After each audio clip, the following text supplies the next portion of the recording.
Welcome back into Rounding Third Baseball, episode 352. Well, Craig Breslow at it again, or still not really sure. I'm Nick, and we have Harrison tonight. How are we doing tonight, Harrison? Fantastic. It's been an interesting few days. We got a lot of stuff to come out the last few days, so it's nice to actually have some news. Yeah, right. We got trade deadline news and other news too that has come out. It's just been a whirlwind of just stuff. So we will get into that stuff. But first, make sure you follow and like us on Facebook. You can subscribe on YouTube. You can also follow on Instagram, Rumble, and TikTok. You can also listen on Spotify and Apple Podcasts or wherever you get your podcasts. We also have our affiliate sponsors, Logitech, MLB Shop, and Lids. You can find these links on the tops of all of our socials. So if you do any shopping with these companies, please use our links as we get a nice little kickback with no additional cost to you. Just a great way to support the show. We also have Rounding Third merch on Etsy. We have sweatshirts, t-shirts. I got it behind me. Tumblers, phone cases. We got tons of stuff out there. A great way to get our name out there and to support what we do. So check us out, Rounding 3RD Baseball on Etsy. All right.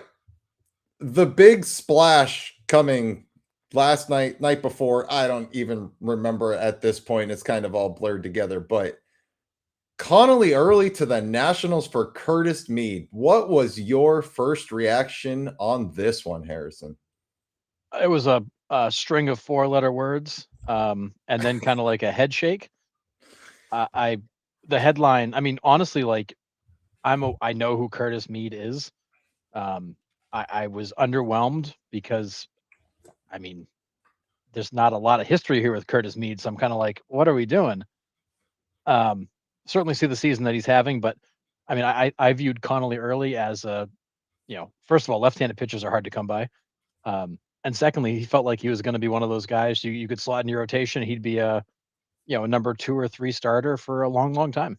So I was definitely surprised. Yeah, I don't. This one is tough to dissect for me. I get it, right? People are like, oh, I like this move, right? It gets a little bit more power in there. Now, Connelly Early to me is almost proven. We know what Connelly Early is, right? He is a miss the barrel type pitchers from the left side. And this Curtis Mead, everyone's like, oh, well, he's a breakout season. Well, that's great. Like, I don't want a guy that has a breakout season. I want a guy that is a well-established major league player with an upside. Like, I'm not sure if Mead has an upside. Maybe he does. I don't know much about him. Like I said, I can't watch the Nationals, so I don't know much about him. All I can go by is the stats. What is it? 17 homers, and he's hitting 247, something like that. I mean, 254. Oh, my bad.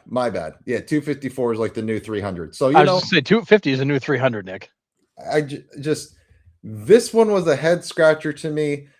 And my initial thoughts were, I hope that this is a flip. I want to give Breslow a little bit of credit here, and maybe this is a flip. But at the same time, like you said, left-handed pitchers are at a premium. Like, a team can never have enough left-handed pitchers. I feel like Early would have brought more value if you kept him and you shipped him and Franklin Arias like over to the Angels for a Zach Neto, if you will, something like that. I felt like that would hold more value. Now, we'll get to Neto and all that in a little bit. It looks like a pretty huge package would need to be put together to get him, pry him from the Angels, but we'll get to that a little bit later. This one's a weird one for me, and it sounds like they're going to slide Caleb Durbin over to second, and he's played an excellent third base. So maybe you leave Durbin there and slide Mead to second. I don't know. Well, and the hard part is that, Mead is a third baseman, a natural third baseman. He's not a great third baseman. He's got one of those guys who is very much a serviceable third baseman. Durbin came up as a second baseman, so moving him back over there's not a big deal. He came right out and said, like, I'd be happy to go back over there. It's my natural position. No issues with that. And maybe that makes the infield a little bit better. But I think Durbin's definitely the better glove. But Mead is probably the better bat. And then you've got to determine, how you work with them. So on one hand, I like this because this is a young, under control till 2031 right-handed power bat. So in some ways, I'm thinking, okay, thank you, Craig Breslow, for finally listening and getting us another right-handed power bat.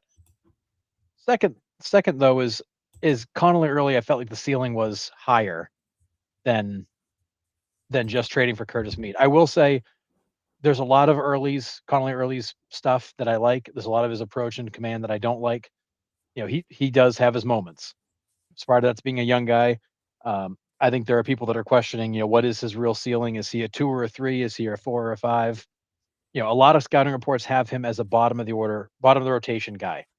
And maybe that's where he ends up slotting in down the road. If that's all he is, then this trade is fine. If we AKA look up, ace on the Nationals. well, yeah, and if we look up and Connelly Early in 3 years is an ace or a number 2 somewhere, then we're going to feel pretty stupid for only getting Curtis Mead back for him. Yeah, I mean, I get it. I guess if, like you said, we've been screaming for the right-handed power bat. He is that, I guess. I mean, I don't even know if I would say 17 homers is necessarily a power bat. I mean, it's nice. He can run into one every once in a while, but I don't know. I think it was a slight overpay by the Red Sox. Every trade generator website on X handle, whatever, they all say that this is an overpay. I agree. Early's probably I think ceiling maybe a number 3, but I think he's got more of a ceiling. I think he can get there. I this is a head scratcher to me, unless there is another plan in Breslow's back pocket. I really do hope that this is a flip. Yeah, and I think the other part of it too, when you break down the Red Sox farm system, they have 5 of their top 10 guys are pitchers. Some of those guys are a year or 2 out. So I feel like it's also the Red Sox taking a risk because they're playing from a position of strength. They don't really have corner infielders in the system. So it's a chance to grab somebody that, maybe turns out to be the right-handed bat you've been looking for. I mean, everything about Curtis Mead's game and his swing says that he's a good fit for Fenway. He's a fly ball lift hitter. I mean, a fly ball pull hitter. He's like a Kevin Millar of sorts, and we saw what Kevin Millar did when he got to Boston. He all of a sudden became an all-star. It's just, I think that there's something about Mead's game they like, and maybe that translates great. I mean, he's on pace to hit between 25 and 30 home runs this year. It's not nothing. I mean, that would make him number 2 on the Sox. So I mean, in theory, it solves a need, but on the surface, I struggle with this one. Yeah, because I really like Connelly Early. Same. It's a bat, I guess. Yeah, I mean that's kind of where I'm at. Greg says slight overpay unless Early's arm issue is more complicated than we know, and that could be a thing. But yeah, I mean, we'll see. Maybe it will work out. The Red Sox do need just a tiny bit more thump. They have been hitting the ball out of the ballpark more regularly than the beginning of the year. So just interesting that this was kind of the first one to drop here. But Nationals are screaming for pitching. They have nobody. So he slides into their number 1 spot pretty much right away.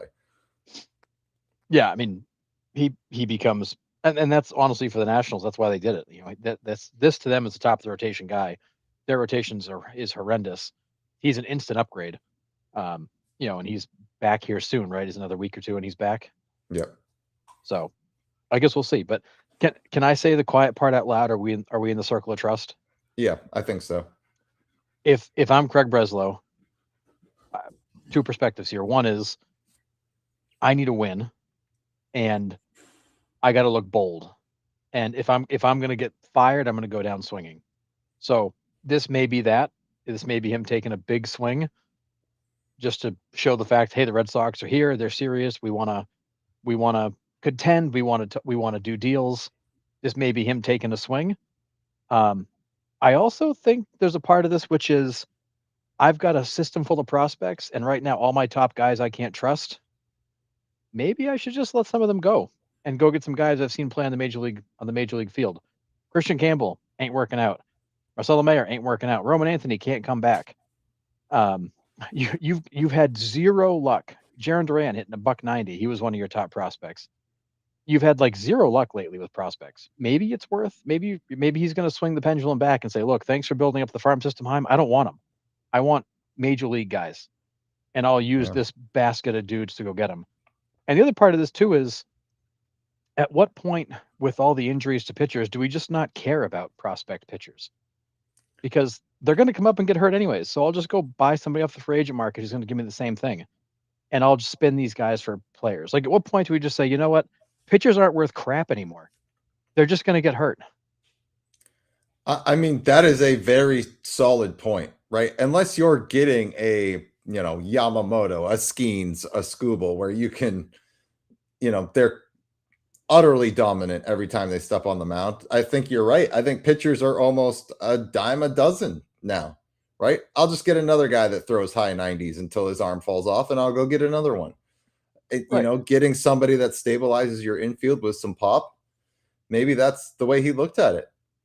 And the arm issues with Early. It's just, for me, having the proven playoff record that Early has, right? It was 1 year, but he went into Yankee Stadium, showed that the moment wasn't too big for him, and pitched well. So like, he's been in big games, big moments. It's just, I get it.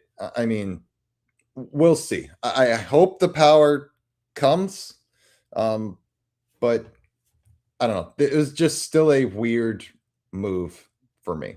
Hopefully, there's more coming. Yeah, I wonder if we reach a point where you kind of look at pitchers and just go, you know what, like, unless you're a generational talent, I'll just go find more of you guys. I don't. None of you guys are dependable. None of you guys are durable. I'll just go find other arms that can throw hard. Yeah. And are you seeing that? Are you seeing it shift to it's harder to find guys that can hit now versus guys that can throw hard? Like, it's almost like that pendulum is beginning to shift. Yeah. I mean, that it's fair. That's an absolute fair point. Mike Reese says the Sox are better today with Mead than what you might get from earlier this year. Well, that's not hard, but I get your point. They're better with him now than they were earlier this year. No, better than what you're going to get from Connelly Early this year. Oh, gotcha. Sorry. Either way, whatever. Yeah, and I don't disagree, Mike. I think Curtis Mead fills a bigger hole than Connelly Early fills in the rotation. I think the Red Sox are a better team in 2026 after this trade. I would totally agree with that. I think my concern lies with, are they a better team in 27, 28, 29, or do they look back and go, damn, we shouldn't have let him get away? Yeah. Chaz says, hopefully one of the 500 outfielders Boston has can be moved for a pitcher that is established, not a guy who we're waiting to see the ceiling. Yeah, I mean, that Fair. would be nice. John Carter, to be accurate, elbows are a dime a dozen. Well, that's fair. Harder to find guys who don't throw hard. Yeah, It almost is. Yeah. Where are those throwback guys? Yeah. But I mean, we'll see. I think there's more moves to be had. I think the Red Sox will be active. Just like you said, I think Breslow has a lot to prove, right? His job, he's feeling the heat a little bit. So I think he does have to do some shuffling here. We'll see if this one pays off. But initially, my thought was, I hope that this is a flip. That was just my initial reaction. So yeah, and I was with you. This deal made a lot more sense if there was another one behind it. But now we're kind of in this lull. So, and maybe there will be. Maybe Mead ends up as part of a package to go get somebody else. Who knows?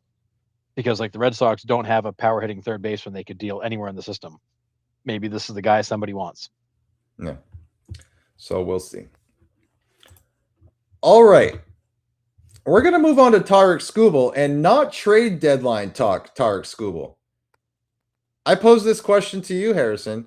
Did Tarik Skubal dupe the Tigers and their fans to win arbitration? Now, $31 he walked home with. Did he dupe the Tigers and the fans?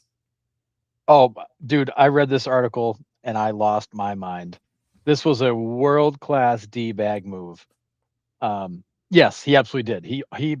he effectively lied or failed to disclose, as we'd say, the actual condition of his arm when he went to arbitration. Dude is a slime ball of the like the utmost class. And we said it during the WBC, like that whole thing felt selfish. And then you see the comments he made the other day, and now you're like, oh my god, this dude is a complete douche. He's all about him. Could care less about the team.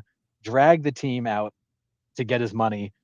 And dude, I just, if I'm a Tigers fan and Joseph's losing it in chat, I'm glad to see that. I would chase this guy out of town. Get the hell out of here. Don't come back. I don't want you. You fraud. You are a fraud. So those of you that don't know what we're talking about, Tarik Skubal held the elbow injury, the loose bodies, or whatever you want to call it. He withheld it from the Tigers. He thought about getting it done in the offseason, but he knew arbitration was coming up. So he did not tell them about the elbow injury at all, wins arbitration, goes to the WBC, and then season starts and he goes, hey, I should probably get this taken care of.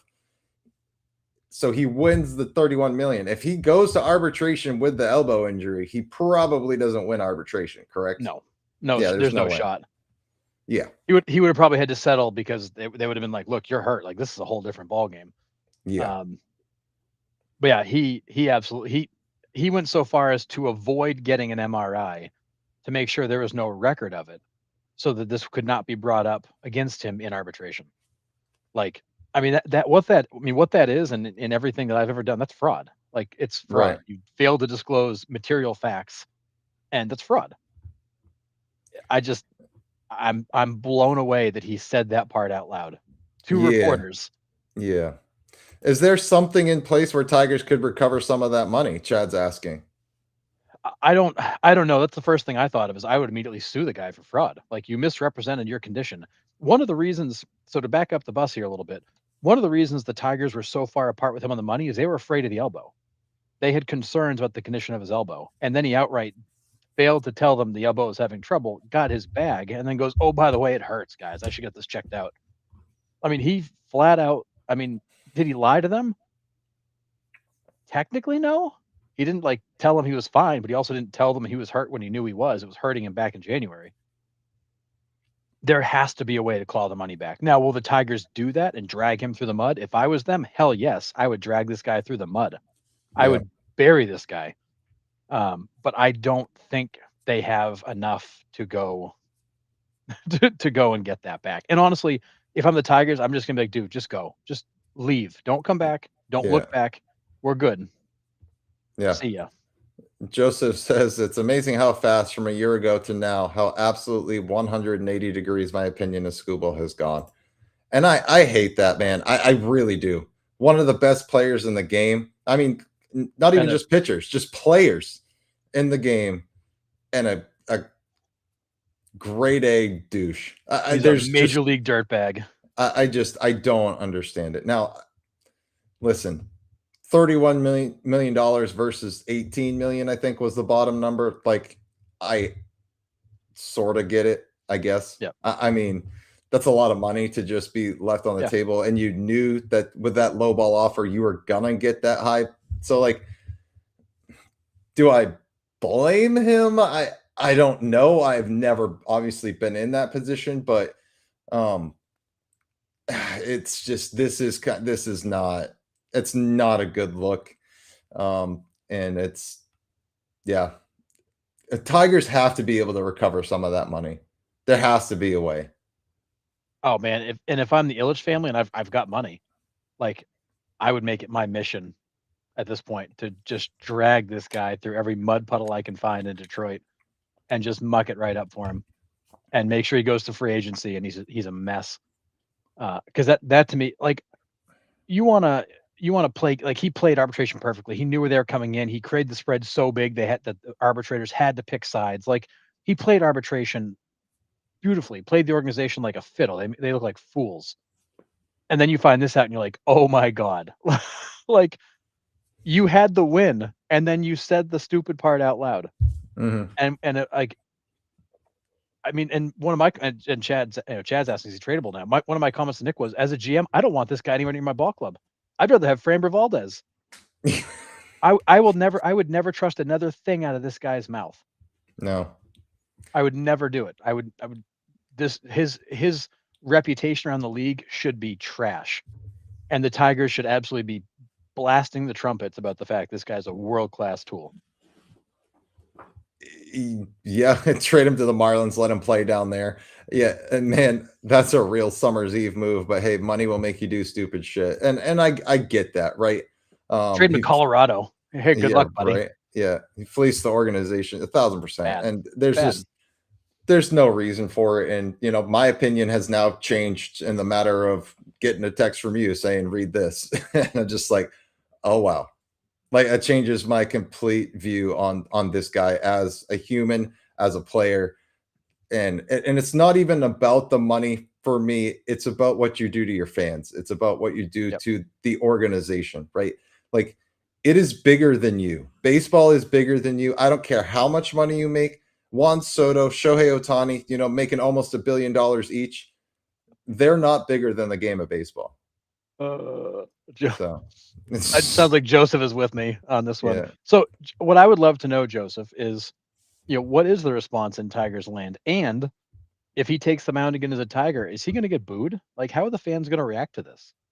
As a Yeah. fan, I would be so mad because not only did you not disclose it to get your money, then you waited till the season started so you can get to the WBC because you want to be part of that. You wanted to sit on the bench and feel like you're part of the team because it Which was would all about also you. which would also explain why he could only make one start. Exactly, because physically he couldn't give you more than that. His elbow hurt, like it hurt him to throw the baseball.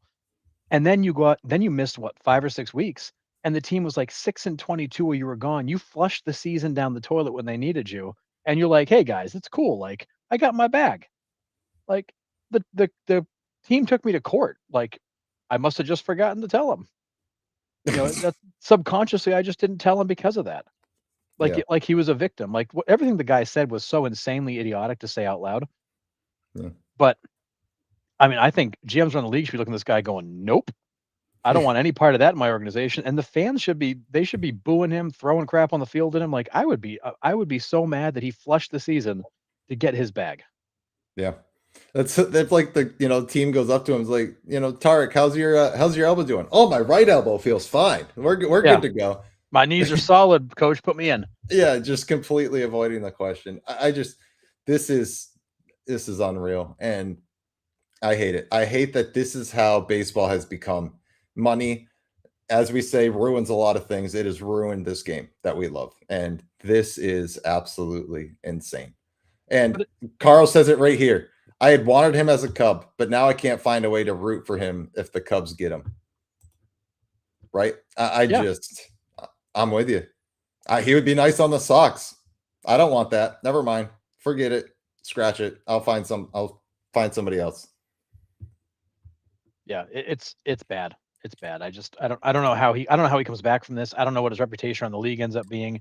If I'm a Tigers fan, I'm booing this guy viciously and I'm chasing him out of town as fast as I can. Like I want this guy gone. Yeah. A lot of my Tiger fan friends are unhappy. I'm not sure how many fans would still cheer him. Yeah. I mean, Curtis, what if he goes to Boston? I mean, No thanks. yeah, I not really. I wouldn't want it. I mean, 2 months and gone, sure. I mean, whatever. I wouldn't re-sign him, but give me what is that? 8 starts, maybe. And then if we make the postseason, maybe 1 or 2, and then he's gone. So I mean, I don't know. This definitely does kill me hearing this from him. Brutal. Yeah, and Mike Reed is asking who wrote the article. It was a direct quote that he gave to the Athletic that's now being covered by everybody. Yeah. Well, this but sealed it. To the Dodgers he goes. Yeah, the Dodgers don't care. They'll sell their soul. But yeah, it was a direct quote to Cody Stavenhagen from the Athletic. Yeah. It's bad. Like read the quote. It's pretty awful. Highlights asked, so in a perfect world, what is his punishment? What does baseball do? That's a question. What does the league step in here? Because he duped arbitration process? Is it something the league can handle? It's one of those things like it's lying by omission, but I mean, again, it gets back into like what are the terms? Like, does he have to disclose any sort of slight injury? Does he have to go get an MRI to clear something up? Like, what is the obligation? I don't know. All I know is, like, from an ethics standpoint, it's wrong on all levels, but I don't know what his requirement is. And the MLBPA would fight this the end of the world. That's the Tigers are in a lose-lose situation here. I would want to drag this guy through the mud and make him look like the tool that he is. But, like, at the same time, the Tigers don't want to do that because it's gonna, players in the future aren't gonna want to come there if they're gonna get a reaction like that for doing something. Right. MLBPA is gonna fight them to the end of the world. They're gonna spend twice as much money as they'd recover to fight it. So, like, the Tigers can't win here. But I would love to understand, like, is there anything in there where you could be like, oh, look, what is the, you know, conduct detrimental to the team or something like that, where you Yeah. can void the Mhm. contract. I don't know. I'm not sure if there's any wiggle room here. Yeah. Perfect world though highlights. I would say that he then has to take the bottom dollar. Right? He owes the Tigers back the what extra $13 million that he Yep. won in arbitration, and he gets the baseline 18 million. Perfect world. That's what would happen. But yeah, Curtis, he's not going to get No. punished. The Astros get punished. Did Otani get punished? No, he's not going to get punished. He isn't going to have to forfeit the money. Nothing's going to happen. It is just like Scott says, ethically was as bad as it gets, and Yep. that's pretty much that. My mom asked, "Has anyone ever done this before?" I mean, I'm sure somebody has, but not to this scale. I would Well, imagine. I'm sure a lot of people have. Nobody was stupid enough to say it out loud. That's that. I Yes, mean, yes. I'm sure that's the thing. Like, I'm sure this happens. I'm sure guys are like, oh man, like the knee's really kind of bothering me, but we're talking extension or we're going in arbitration. Like, I'm sure it's happened before. Just nobody was dumb enough months later to be like, "Oh yeah, this is what happened, guys." Like, no big deal. I Yeah. I just still to me, like I said, it's insanely idiotic the words came out of his mouth. Like, you don't have to tell people, you don't have to prove that you're a tool. You can just, like, go on living your life as a tool and nobody has to know. But he said it out loud. You can't Yeah. take it back. Like, you Yeah. you can't take that back. It's that secret that the agent's like, "Hey, man, you can't tell anyone." And he's But just been like, for 6 months, just sitting there like, "Oh man, I can't wait to say something. I can't say something. I'm gonna say something. Okay, fine." And then he just blurts it out. I just, yeah, this is not a good look. This is terrible. Scott Boras written all over this ploy. Probably yeah. not wrong. And then, the day later, he tried to walk it back saying, "Well, I didn't really mean that. Like, I didn't deny the MRI, just didn't think I needed one. It was a new kind of soreness." Like, he's trying to play it off as, like, he wasn't sure what it was. It's like, dude, you can't unring the bell. Like, it's done. It happened. You can't take Yeah, it back. absolutely insane. So I'm just astonished that he had a lapse in judgment and would say that part out loud. Harrison's Like, it's opinion is getting a thumbs up for me. yeah. Yeah. Joseph, honestly, like, when this came out, my first reaction was, God, like, Tigers fans. I'm like, Joseph, he must be furious because how does he say this out loud and be like, everything's gonna be fine? Yeah. Chad says, so does this now become a sticking point in the new CBA? In the new CBA, I wonder how much the MLBPA would back him if there was a fight to recover money, because now owners are going to want language about health and arbitration. I mean, they could also say that teams should already be doing that, right? If a guy's due for arbitration, he probably should be getting a physical, getting the scans, all of that going into arbitration. So is You would that think. something the Tigers missed? Well, so at the end of the season, they always do the medical evaluations to know what the guy's off-season plans need to be. So they evaluated him in October. He would have gotten an evaluation then. They would have built his off-season program. The problem was he felt the soreness in his elbow back in January when he was going through his throwing program and just didn't say anything. Now, when you're signing a free agent deal, you get the full physical, the whole workup. Going to arbitration, the team's like, well, we just saw you, and you haven't called us saying there's a problem, so we're probably good.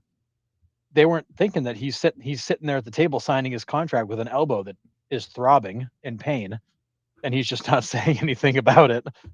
But yeah, I mean, I think you might see a world now where before even an arbitration deal gets signed, they're going to want to do another physical Yeah.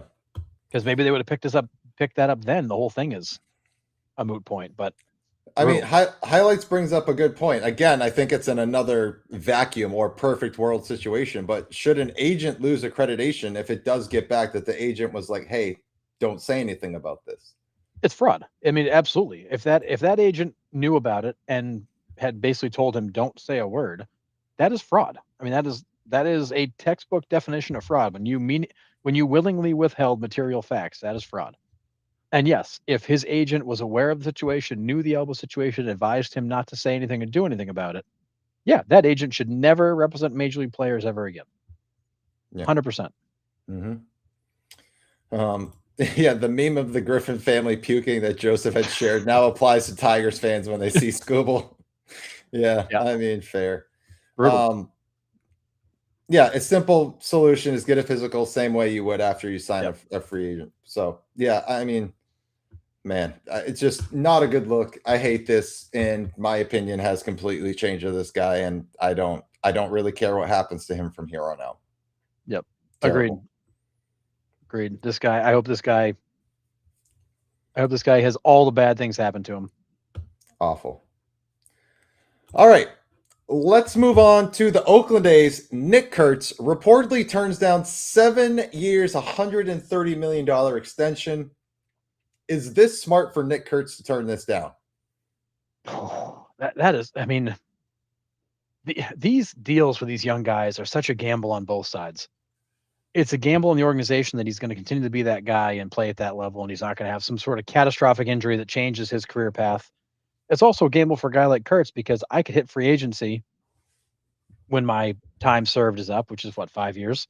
Yeah. So 2 or 3 of these years would stick into that free agent window, and I might get 40 million bucks a year, 50 million bucks a year. Who knows where the market's going to be in that time? Um, that 130 could actually be like 200 if I play it smart. But at this, like, he's also banking on the fact that he's not going to have any decline or catastrophic injury, because again, it's a guaranteed contract. Like, if somebody sat you down, Nick, and said, "Hey, we're going to guarantee you $130 million," it could be 200. It could also be like 10. Because who knows how long you last. Like, would you want to sign up and just guarantee yourself $130 million? Yeah, I'd just take $130 flat Yeah, right now. right. So yeah, I mean, but you can't ask me. That's not a fair question. I'm not at the I top know. level of my profession here. But yes, I mean, I get it, right? A lot of possible scenarios can happen in a career. We've seen it over and over and over again. I think these young kids are here to stay. This kid is a top 5 hitter in the league, not even just the AL. I'm going to say the league. So yes, I think he's kind of smart to turn this down. Now it doesn't mean that they can't come back to the table and they offer him something bigger down the road. So yeah, I think at this moment it's smart for him to turn this down. Yeah, I mean, he is 100% betting on himself, which I love that for him. I mean, I think this is a kid that the sky is the limit. But it is a big risk. He's throwing his future on his own back and taking the chance. Yeah. Um, and that's a really, really good sized deal for the number of years he's going to give up, or I should say pull forward, and versus the years he gives up. But I get it. Yep. Good for him. Yep. Totally agree. That's a lot. If somebody said, "Hey, I'll guarantee 130 million bucks," though, man, that's got to be hard to say no to. Yeah, absolutely. Staying with the A's, Dallas Keuchel signs a minor league deal with the Athletics. That's right, that Dallas Keuchel. How? Yeah. What? Didn't he hang him up like 7 years ago? Well, it's funny. The question came up in chat earlier. Like, it's harder to find somebody who can't throw 95. We found one. We Can't even found a throw guy. 75. I just talk about a guy that's gotten a lot of runway off of one season. Yeah. Like, he had that one stellar year, and that was kind of it. He was okay around it, but he's not the kind of guy you keep giving chances to. And No, here he is. and he's bounced around from organization to organization, like trying to stay on. But my God, man, still around? When's the last time he pitched?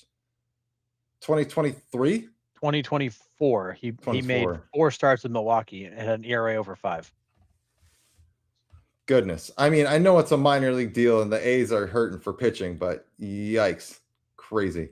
This guy had the one Cy Young year. He had 2 other good seasons, and that was it. Otherwise, he's been a part-time player or mediocre at best. Yeah. What? Who's next? Dallas Braden? Yeah, coming out of the booth, pitching for the Athletics. I mean, I would take a chance on him over Dallas Keuchel probably. At least Dallas Braden, had a history there. Yeah. Maybe throwing slower is the key to not giving up homers in Sacramento. Yeah, maybe. Possibly. If you don't supply any power, it's hard to hit it out.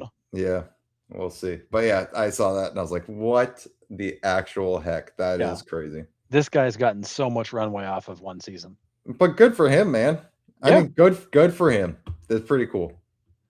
Because he's had to work back, I think, also to get to this point. So oh yeah. Wow. Well, and I laugh. Like I sent you the message earlier about the Gwinnett Spinners who have 58 years of major league experience in their lineup yesterday. Yeah. It's just I'm thinking to myself, what's it going to be going back to the minor leagues? It's like, well, geez, there's a whole lineup full of it. Like there's a lot of those guys that are still fringe major leaguers hanging on. I mean, Sandy Leone is still playing in the Braves organization. Yeah. I was like, he's still around. You're right. It's crazy. Jamie Moyer warming up his arm.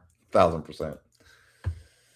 All right. Salvador Perez is now your new Royals home run leader at what? 321. It's not a high mark, but it's not. Salvador Perez. This just kind of cements his Hall of Fame status, correct? Oh yeah. I mean, I would never argue that Salvy's a Hall of Famer. He's at 318. Incredible numbers for a catcher. Shocking that's now the leader for the Royals, but the Royals have had a long history of more contact guys, not so much power guys. So I guess it makes sense. But I mean, Salvy is a Kansas City Royals legend. He is one of those kind of baseball ambassador types. I would support any case for this guy to get in the Hall of Fame. Love everything about him. I'm wondering if this now gives him the kind of the okay to retire, because it's getting to be kind of painful to watch him because he doesn't have much left. Yeah. You can see the years on his legs. You can see it. Oh, it's painful. It's like he's like running in quicksand. It's just he's not going anywhere. Well, I mean, that was me at my peak as well. So good for him. Well, yeah, I mean, fair. Yeah. Fan that got the ball was escorted out and arrested because he jumped into the fountains to get the ball. Can you blame him? No. Crazy. But yeah, he'll be a Royals legend for sure. I think this cements any doubt we had about Hall of Fame for me. Staying on the one franchise, I know that's not a Hall of Fame barometer, but in my eyes, that helps. Yeah. Right. Being a franchise leader like he has, not bouncing around.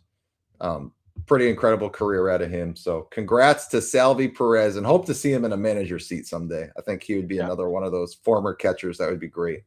Yeah. And what I think is cool is like, you look at the chat here and all kinds of guys, like guys that are fans of the teams, like love and respect this guy.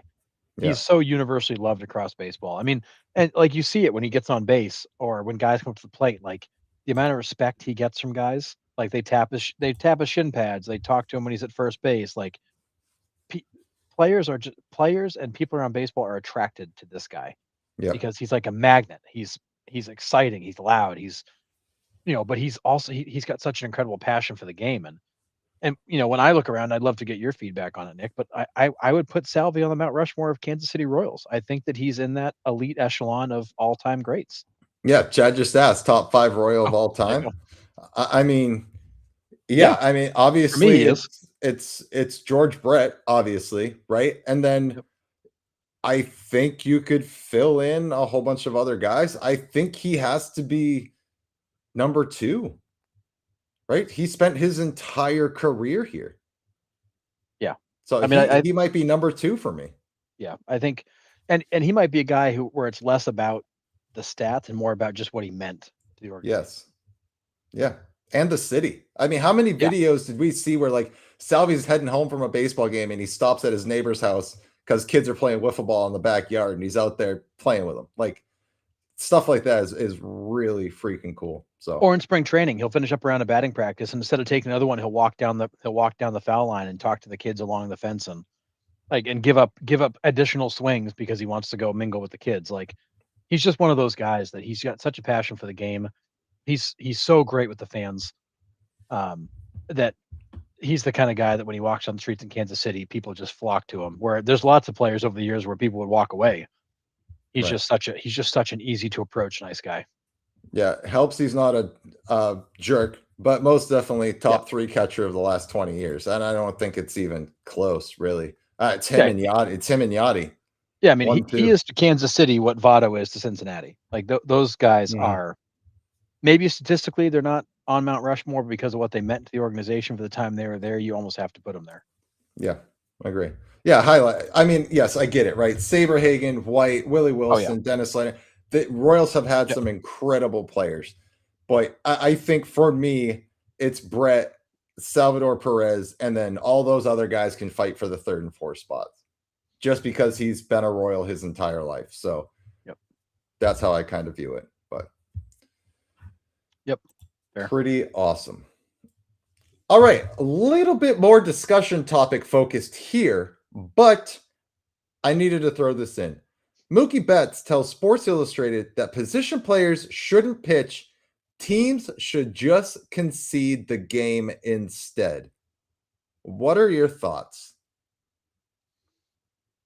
I mean, it's one of those things where I totally get where he's coming from, because normally when games are like that, you got a position guy on the mound, you're pulling all the starters, you're running all the bench guys out there to get them some playing time. Nobody's really taking the game seriously at that point. You're not going to waste pitchers on it for sure. So it's like if you're at that point on the other side, why are we still playing the game? Like somebody could get hurt in a meaningless inning, and what's the point? So I totally get where he's coming from, but at the same time, I don't love the idea of a team just like throwing the towel and be like, yeah, we're done for the night. It's the 7th inning, we're out. Like, let's just call it. So I think that's crappy. Yeah. Later on in the article, he does explain why he said this. He's like, it is a lose-lose for batters. Meaning, if I strike out or I get out from a position player, it's embarrassing. If I get a hit off these guys, it's embarrassing. Right? Like it's a lose-lose situation for players. And you'll see later on in our trivia, there is a guy that lost his career because he hit a home run off a position player. Lost his career. So I'm with him here. I mean, and I get the fact, right? How do fans feel about it? We pay to see 9 innings. I get all of that, right? MLB has tried to tighten it up by saying, you can't put a position player in unless you're, was it up by 8 or after 9 or up by 10 after 8, or it's whatever the numbers are. Yep. So there are some guidelines. I get it. You still need to get 27 outs, but we have never seen a position player go into the game and a team come back and win, right? Never happens. Major League history, it's never happened. And don't give me any of this Ohtani crap. He's not a position player, right? Like none of that. That doesn't count. So I completely understand where Mookie's coming from, and I'm with him to a degree, but I'm also with Scott, right? Like fans pay to go to the game. It might be the only game that they get to that summer, and you're going to end it after 7 because the Dodgers are up 20-2 in the 7th, right? Yeah. I mean, so yeah, I mean, yeah, it's. I don't think we'll ever see it. I don't think we'll ever see like a mercy rule put into Major League Baseball. In 150 years, there's never been a shortened game because of that. I mean, obviously rain shortened, but we've never seen a mercy rule game. Like, sorry, it's 36-1 in the 6th. We got 3 more innings to play, guys. So buckle in. Yeah. So yeah. What? Oh, go ahead. Mike says to make the other teams keep using up arms. It helps you in the rest of the series. I mean, that's a great point. If position players weren't throwing 40-mile-per-hour eephus pitches, let's see more two-way players. Well, I was going to make the point about the eephus pitches. There was actually, I don't remember where I saw it. Would love to find it. The batting average against that eephus pitch is actually lower than it is against like your standard guy, just like throwing 70 down the middle, because Right. that humpback pitch is harder to hit than just a flat batting practice fastball. Yeah. And so guys tend to top it more often. We've seen guys come in and get 1, 2, 3 innings throwing eephus pitches because it's hard to hit. Yeah. Then don't give up 15, 20 runs. How about that? Well, I Yeah, mean, that's just the be easy better. solution. Yeah, Yeah. as my son would say, that's a skill issue. Be better. Yeah, right. Carl, I'm with you. This is one of the best moments ever when Rizzo was striking out Freddie Freeman. They both laughed about it. They're having fun. I don't like position players throwing 37-mile-per-hour eephus pitches. Position players used to throw 70, totally different. Yeah, I mean, I also get the position player not wanting to go out there and blow out their arm because they're trying to max effort throw the ball. But Yeah.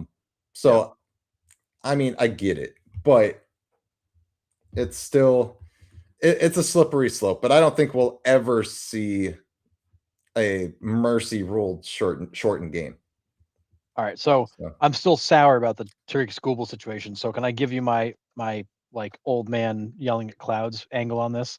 yep, I was with Mookie Betts and the thought around this. I was like, oh, that makes a lot of sense until he made it about him. Because the problem is, it's like I think they should concede. Why? Well, it's embarrassing. It's embarrassing for us as hitters. It's embarrassing for me as a hitter to get a hit or strike out. Oh, this isn't about injuries or the fact that it makes the game a kind of a joke. It's about how you feel at home plate facing a position player. Then he lost me because then it wasn't about the game. It was about how I look and feel. Because these guys they're afraid to strike out. And I agree that Rizzo Freeman clip is one of the best ever. And honestly, like I love Freddie for it because it was a moment. They shared it, they laughed, it was funny, and he didn't care. Like it was what it right, was. But I just Mookie lost me in the second half of his argument, which was just about how I look and feel. Like, I don't care, dude. You get paid enough money. If you strike out to a guy throwing 40, that's your fault. Like, be better. Like my son would say, it's a skill issue. Be better. yeah, Um, and if you don't want to be in a game at that point, then ask to come out and right, let the backups come in. yeah, But like again, like these guys, it's all about like how I look, how I feel. What's the perception of me? It's like, dude, if you guys are up 20-2, I mean, just go up there and take a half swing and ground one out. Or you can do what some of these guys do, like Shohei Ohtani, who had home run number 50 off a position player to the moon, or you can take advantage of it. right, It's up right, to you. Like you can either do something with it or not. I yeah, mean, I love it. Shohei Ohtani hit home run number 50 to the moon off of a position player, and nobody cared. Oh, it's Shohei. Look at that. He hit 50 home runs. And yet, you know, Mercedes, as we mentioned already, loses his career over it. It's like this whole thing is dumb. Like yeah, it's so dumb how it's cool for one guy to do it and not cool for another guy to do it. yeah. MLB is making a joke of the game by having them lob the ball in. I don't care about the burden it puts on pitching staffs. The Dodgers are using 35 pitchers a year. Yeah, I mean, listen, this is where analytics comes into play. Harrison already made this point, right? It is harder to hit 35 and these hitters are not used to generating their own power at the plate, right? Yes, there are guys that can, not saying they don't, but they're not used to that. They are used to the pitcher providing the power. So putting the 35-mile-an-hour pitch in there, Mookie Betts has to rear back and actually use his strength reserves to generate his own power because there's nothing coming Yep. from behind the pitch. So, like, I get it in that aspect, right? Like, it is harder to hit that because you have to generate your own power. It's like trying to hit a ball directly off a tee from home plate.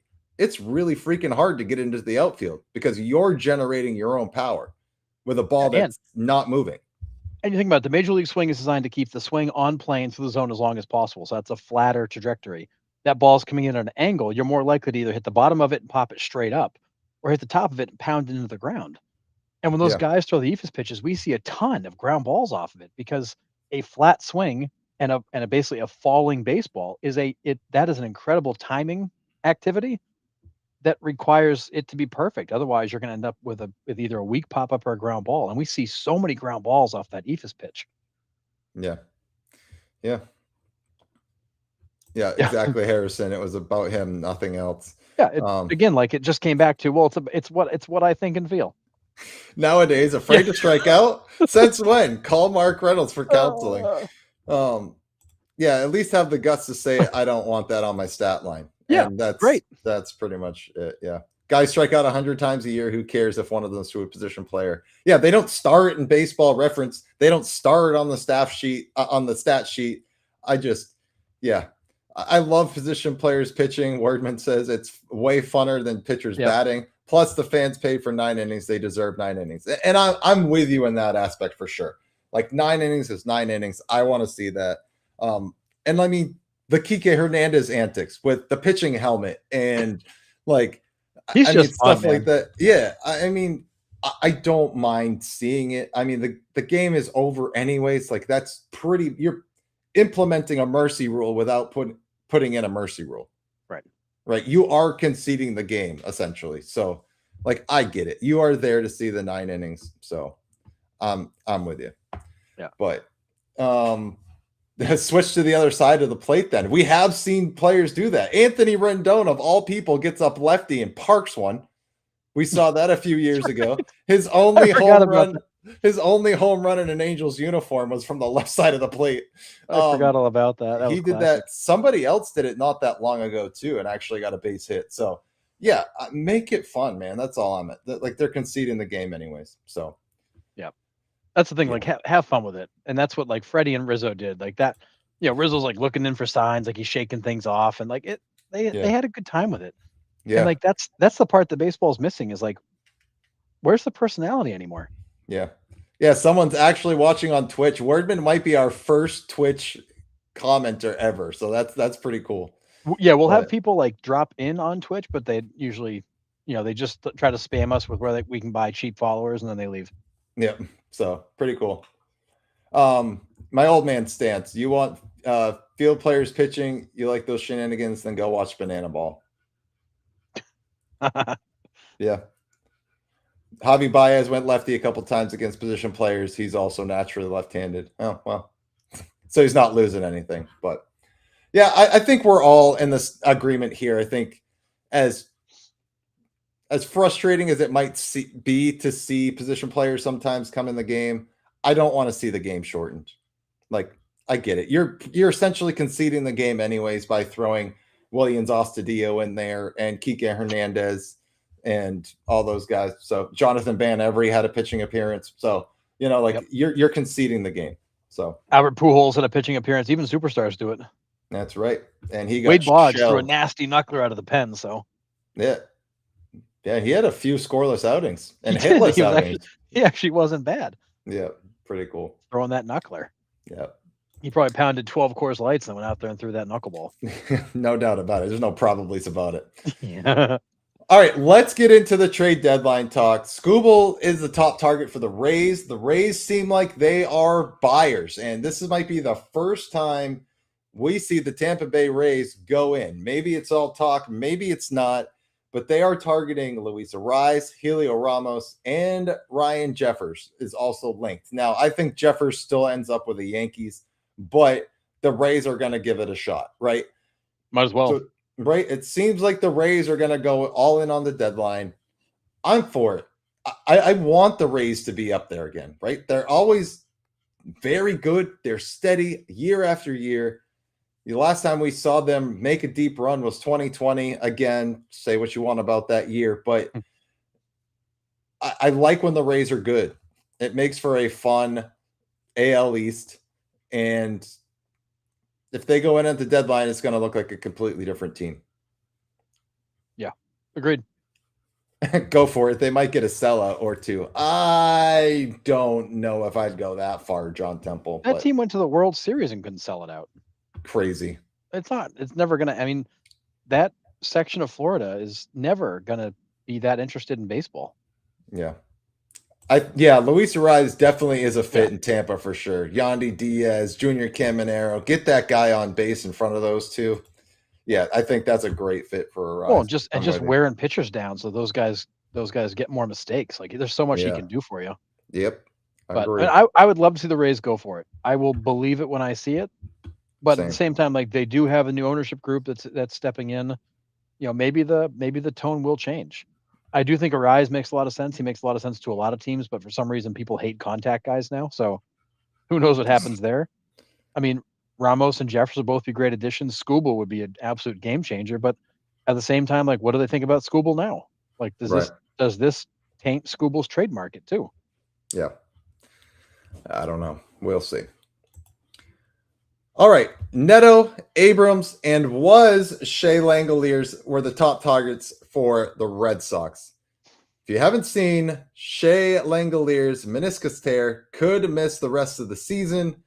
Not good for the A's if they wanted to trade him to get a prospect haul back. But realistically, do the Red Sox or anybody get Zach Neto or CJ Abrams?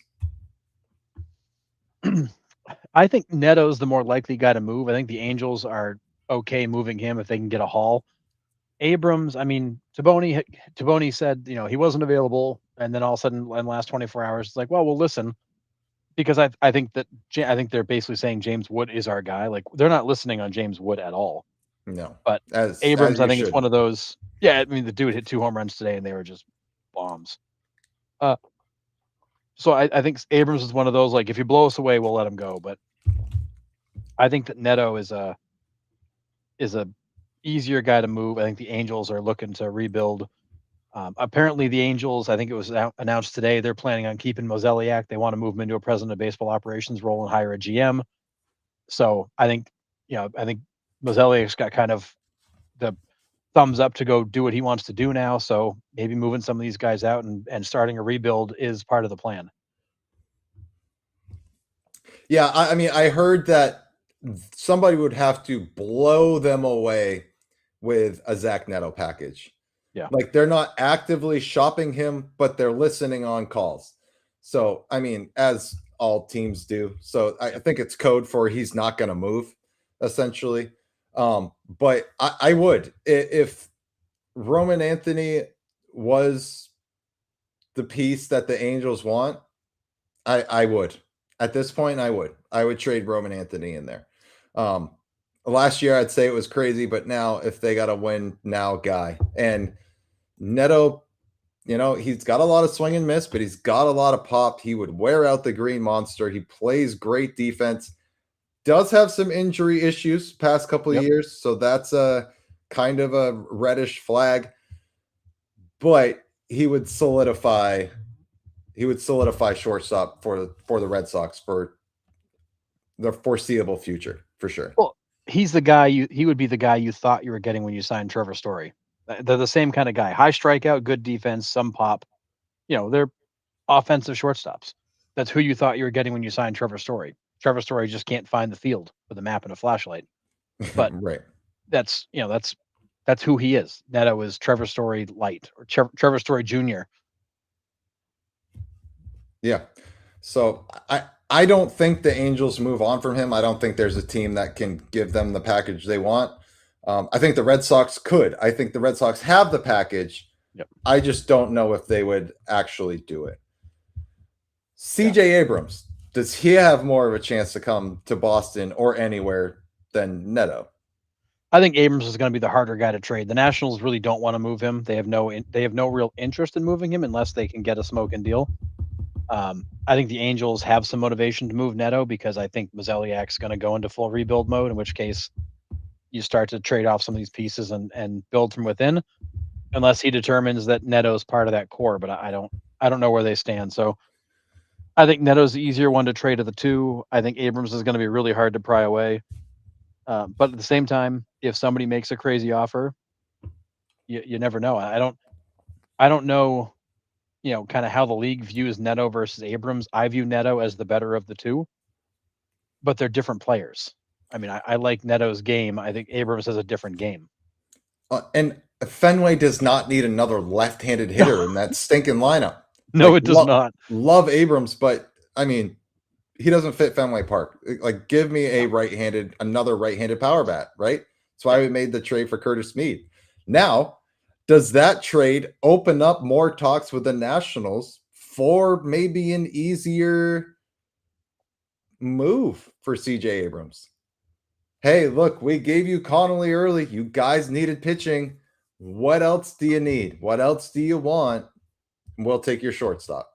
My normal answer would be I feel like you would have included Abrams in that first deal if that was your intent. But then we watched the Red Sox make at least 2 separate deals with the Cardinals in the offseason. So, I mean, who knows? Right. Maybe you come back and like, hey, like we've got other pieces we can add, or maybe there's other moves that happen that change what the package might be. But I tend to be in the same boat as Mike Reed, and I was saying it to you, Nick, before the show this afternoon. Like, I feel like the price tags for some of these players are so high that I think that the trade deadline is going to be hard to get movement because I don't know that any of these players are going to be worth what the asking price is because you're either getting guys that are coming with bad contracts. We'll get into some of those here in a little bit. You got guys that are having kind of so-so seasons that are on the trade block. Or you've got guys who are young and under control and the price tag is stupid high. Yeah. And I just don't know how many teams are going to be willing to pay the price for what's available. Yeah. I mean, it's definitely a seller's market, right? Because there's 6 teams selling, everybody else is in Yeah. it. So, I mean, yeah, these guys are in a position to ask for the moon. They are because there's nobody else available. So, if you really want somebody off our team, we're going to make you pay for it. It's a supply and demand thing, right? If there's 12 teams out of it, we see more movement. But these guys, the 6 teams that are out of it, can ask for those high prices because no one else is selling. So, yeah, we'll see. Now, Langalier's getting hurt. Does that drive up the catcher's market? Does that make Jeffers trade harder? Does that add another prospect into that deal to get Ryan Jeffers? Because now he moves up the tiers of catchers available. That makes Hunter Goodman completely untradeable if he wasn't before. That's what I was going to say. It makes Hunter Goodman like insanely valuable. I do think. I mean, Langolier seemed like the most likely catcher to get moved, like the highest value, most likely guy to go. And with him gone, now it's like, all right, well, who's left? I think Jeffers does take a step forward. I think you're going to see more calls on Goodman just because why not? It may even open up other trades we weren't really even thinking about because the catcher market's not deep. No. There's not a ton of guys out there that are available or even impactful for that matter. Right. Yeah, and we're with you, 808, right? Is it just me or the price is way higher this year? Does it have to do with the potential strike for next year? I don't even think it like that is a back burner thought, I think. But right now, there's just nobody selling because like Greg says, the AL is trash, right? Everybody in the AL is still in the playoff race. Yeah. Minus the Angels, right? Everybody else is still in it. Royals, I would say, are out probably. Royals, too, Angels, Athletics are probably all like out. I mean, could they still make it? Sure, but it's highly, highly unlikely. But still, that's 3 out of 15 teams that are just selling. That's it, right? And it's like that in the National League as well. So I just there's not a lot of teams selling. So I think that's what's driving the price up. And the lockout doesn't help, but I don't think that's the main reason why the prices are so high. I just think it's because nobody is selling except for those handful of teams. Yeah. And I think Mike Reed nailed it. Price the deadline had been going up since the expanded playoffs. Yes, because it just means naturally there's going to be fewer sellers. Right. So you're going to have more teams that think they're in it that are chasing fewer teams that are selling, and there's more people calling about the same few guys. Right. And it makes these bigger deals harder to swing, and it makes the price tags higher because there's just so much demand. Yeah, I agree.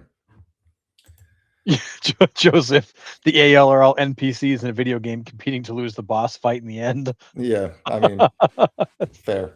That's amazing and so true. Yeah.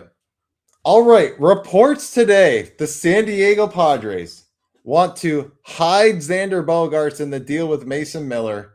Is that enough to say no thank you?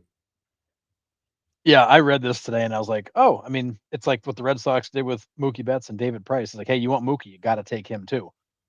That's what the Padres are doing. You want Mason Miller? Great, you can have Mason Miller, but you got to take Xander with him. And I think a lot of teams are going to be like, pass. Now, ultimately, will the Padres like have to link them together? No, maybe if they realize that's killing the market for Mason Miller and they want to make a deal, they may not. But I mean, it's kind of smart of Preller to be like, look, if you want the best guy we got, you're going to take one of the worst guys we got. And that's how I cleanse that's how I cleanse this organization of some of the bad things I've done. Yeah. Yeah. I mean, if you're Preller, this is how you get rid of one of those contracts. Yep. There might be a team that bites on this, but we'll see. I don't know. It's enough for me to say no, thank you. I mean, love Mason Miller. That dude is a game changer. He locks down games, right? But he's for 3 outs. I mean, right. I Mason don't want Miller, to. I don't want to eat 11 years of Bogarts for 3 outs a game. I'm sorry. yeah, I mean Mason Miller, like best reliever in baseball, right? We're all in agreement on that. I mean, yeah, I'd go with John Schreiber myself or Ryan Brazier. Those are my top 2, but yeah, he's close second. So that was a long way of you saying yes. Got it. Yep. So clearly the best reliever in baseball. He's going to be a tough guy to attach a bad contract to because again, he's a reliever. Now, I do agree with lowlifes here that there are teams that are calling about Mason Miller thinking they're going to convert him to a starter, which I don't think you can do that this year. I don't think you're going to swap him in July. So that would be challenging. But if you think long term he ends up as a starter, okay, maybe you can justify choking down Bogart's contract to get Miller in and turn him into a starter. I don't know, but to me, that is like poison pill. No shot. Yeah. No, I'm with you 1,000%.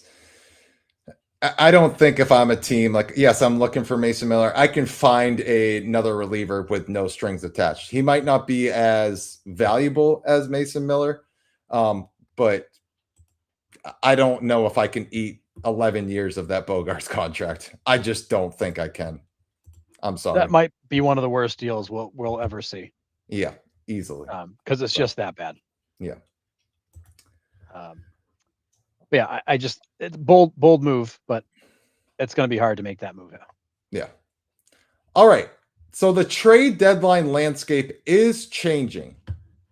So we're just going to switch real quick. Harrison's taking the controls. So moving on from that, the trade deadline landscape is changing. So the last week and a half, we've seen the Blue Jays kind of fall out of it. Nationals seem to be selling, the Marlins, and then the Tigers are skidding as well. So these 4 and others joining the sell market. Yeah. I mean, I would love to hear what chat thinks about this because this is wild. So we went from the Marlins were like run away into the wild card and lost. Was it 12 straight now they've lost? And basically like, okay, like all bets are off. Guys are available. The Tigers are flip-flopping. The Astros have been hot. I was telling Nick earlier, like when you look around the league right now, the Red Sox are hot. The Orioles have gotten hot. You have the Guardians starting to fade. You have the Astros who have gotten hot. It's like all of a sudden, some of those teams that were like bubble teams, like the Astros, they're in it. And now all of a sudden, the whole dynamic changes. You go to the National League, you've got the Marlins, who seemed like a lock to hold on to that wild card spot, have lost 12 in a row, and they're now 3 games out. Now they're questioning if they've really got the juice to stay in it. The Phillies have lost 4 straight. You've got a little bit of jostling there in the East, but it's also affecting the wild card.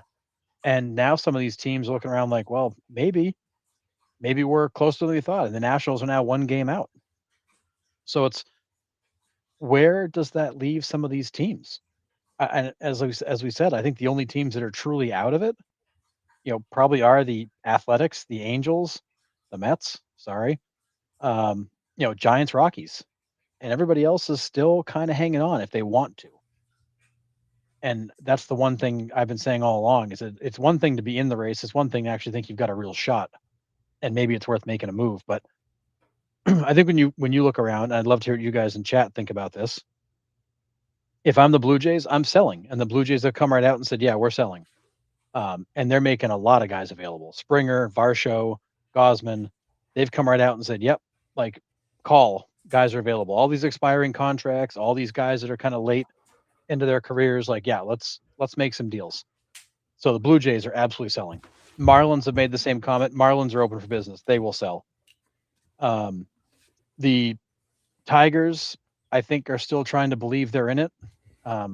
With the Guardians fading, maybe they are, but I still don't believe the Tigers, even if they make it, they don't do anything. And then I think the Astros are legitimate buyers. But the Nationals being one game out, I mean, I feel like Nick for the Nationals, I think they're it feels like they're selling, but I feel like they're actually buyers in disguise. Yeah, I would agree. I think, trying to get the pitching with like that Connelly Early deal, which is what they clearly needed. I could see that, a buyer in disguise, but I don't know if they really think they can compete. I think they're more, if they make the playoffs, they're happy, but I don't think they're necessarily what am I trying to say here? Like going all in. They're going to set themselves up for the future. Yep. And if they make the playoffs, great. If we don't, shucks, we'll get them next year. Right. But I think they're more trying to get themselves in position for a run the next couple of years instead of this one. Yeah. Now, the team I almost put on here, but I still don't know where I stand with them, is the Diamondbacks. I think they just kind of stand pat, and they try maybe buying a couple pieces, but they don't really have much to sell off at the moment. Yeah, I mean, I didn't even bring you stepped away. I didn't even bring them up because I don't think they're either. I don't think they're buyers. I don't think they're sellers. I think they're just kind of out there surveying, and if there's something to be had, they'll go get it. But if I'm Mike Hazen, like I'm not in a position where I need to sell. I'm not in a position where buying aggressively makes a lot of sense. I got Right. big names coming back. Next year is probably a better year for me. This year, I'm just trying to be competitive, and I probably don't do anything stupid. Like it's one of those things where don't make a move if you don't need to. Yeah. The Diamondbacks don't even know what they are, and that's fair, Chad. I Fair. mean, it's fair. Fair. Did you bring up the Mariners at all? I mean, John says, don't get me wrong, I love my team, but the Mariners are cooked. Cal needs to hang it up and get whatever surgery he needs. Sell Randy, Castillo, JP, and Donovan. Yeah, I just Yeah. I didn't even Mariners are get a into the train wreck. Mariners, but the Mariners. I mean, and that's actually a team I should have brought up when I was kind of running down the standings. But they're another team that's going in reverse. I mean, granted, they haven't been able to build any momentum. You know, they won today, but I mean, they lost. I want to say it was 3 in a row. They're 5-5 in their last 10. Like they're not making any forward progress. No. They're stuck in neutral. They don't have an offense. They have nobody that can hit the baseball. It's frustrating. I like I said before, I can't even watch them anymore. I can't watch J Rod chase sliders off the plate and flail at them. I just can't watch this team continue to go up there with a terrible approach and do nothing. And Cal Just Raleigh has to be can't do injured, right? He has to be playing through this what is it, oblique? Has to be. If he's not, this is one of the biggest declines we've ever seen. I feel like he's in the same boat as Vladdy, where like it kind of looks kind of like a decline because they're out there, but they're not healthy, so you're not getting them at full speed. But I hope he's hurt. I hate to say it that way, but I hope he's hurt. And this is not who he is. Yeah. Now, did hear reports that teams are checking on George Kirby? Do the Mariners move from him to try to get any resemblance of an offense in there? I mean, heck, I think they would take one bat, like an actual bat, like not even a player to swing it, like just a bat, because they don't bring him Yeah, to the ballpark. yeah, it wouldn't be a bad trade. Yeah, I just at this point, if I'm the Mariners, like I'm exploring all options. I have to. Like I have to be open because this is the third year in a row that I can't. I've got this elite pitching staff and no offense. I can't get anything going. You know, last year I solved it by making a couple of trades, although the Suarez deal did not work out. He was a dud. It was more Naylor. You've got Naylor in the lineup again this year. Now Cal's down. Like you just can't seem to get all the pieces in place. But the problem is like the Mariners, and we've said this so many times with other teams, the Mariners don't have any depth. when one of those guys doesn't perform, the entire offense suffers. Like they don't have there's so many holes in that lineup that when one of your key guys doesn't deliver, you got Yeah. nobody to back him up. Yep. Yeah, Greg, if Cal isn't hurt, this might be Chris Davis Oh, levels of regression. Yes. yeah, let's hope it's not Totally with that, you. but yeah. Yeah. I'm thinking it's the oblique. He took the time to try to let it heal. It came back, and he's just trying to fight through it till the offseason. But it is Yep. brutal, man. It is absolutely brutal trying to watch him hit. I mean, balls right down the middle, curve balls down the middle. Like we're missing everything by feet. Like it's not even close. No, the at So bats aren't even competitive. They get up there with guys on base and it's 4 pitches and they strike out. And maybe there's a foul in there, but it's just strike one, strike two. Maybe they take a ball, then they flail and they're gone. It hurts to watch. It really yeah, does. And apologies, John, but that team is absolute dog crap. I can't watch it. I just can't do yeah. it. I He feel bad for you, the having to. Yeah, he would agree with you. I mean, he's been vocal in our messenger for sure. So, but yeah, we've needed a right-handed power bat for the last 5 years, yet we keep drafting left-handed power bats. Yeah. I feel your pain there. But yeah, Cal had a Brady Anderson year, right? Followed up by a Chris Yeah. Davis year. I mean, I yeah, mean, that's God, I hope fair. that's not the case, but it it's not good. And if I'm the Mariners, I mean, yeah, I'm in it. And part of me is like, man, we should go for it. But if I can't swing a big trade here in the next week or so, I'm telling Cal, just take the rest of the year off. Go Yeah, get right. Like we're gonna mail it in. yeah. Chad says I was shocked Cal came back that fast as a Yeah. catcher. There's no way it's not the oblique, and I'm with you. There's no way he's not hurt. So The thing with Cal, like I understand like if it was zapping his power, but like his contact is gone too. Like he can't, yeah, and maybe it's because of the oblique, he just can't catch up. But I mean, he's like he can't even catch a fastball. Like yeah, you could throw him fastballs down the middle, and I don't think he'd hit a single one of them. yeah. So crazy. Anybody else on the sellers list that we haven't really talked about or isn't on this list? I mean, no, I think we know the Mets are on the sellers list, but now it's just a matter of who can Right, they get rid of. Because I mean, they've literally said everybody's available.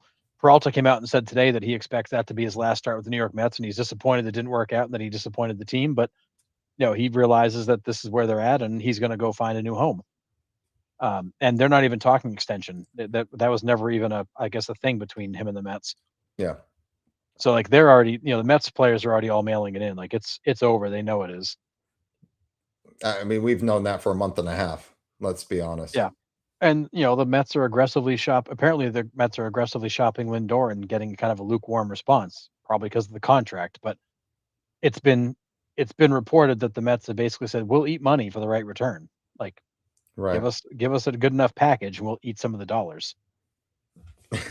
Sellers list is a sellers list. I It see is. what you did there, Joseph. Nice. Yeah, because I think when you look around the league, your sellers are the Blue Jays. The Royals have nothing to sell you. They're out. The Tigers should be sellers, but we'll see what they do.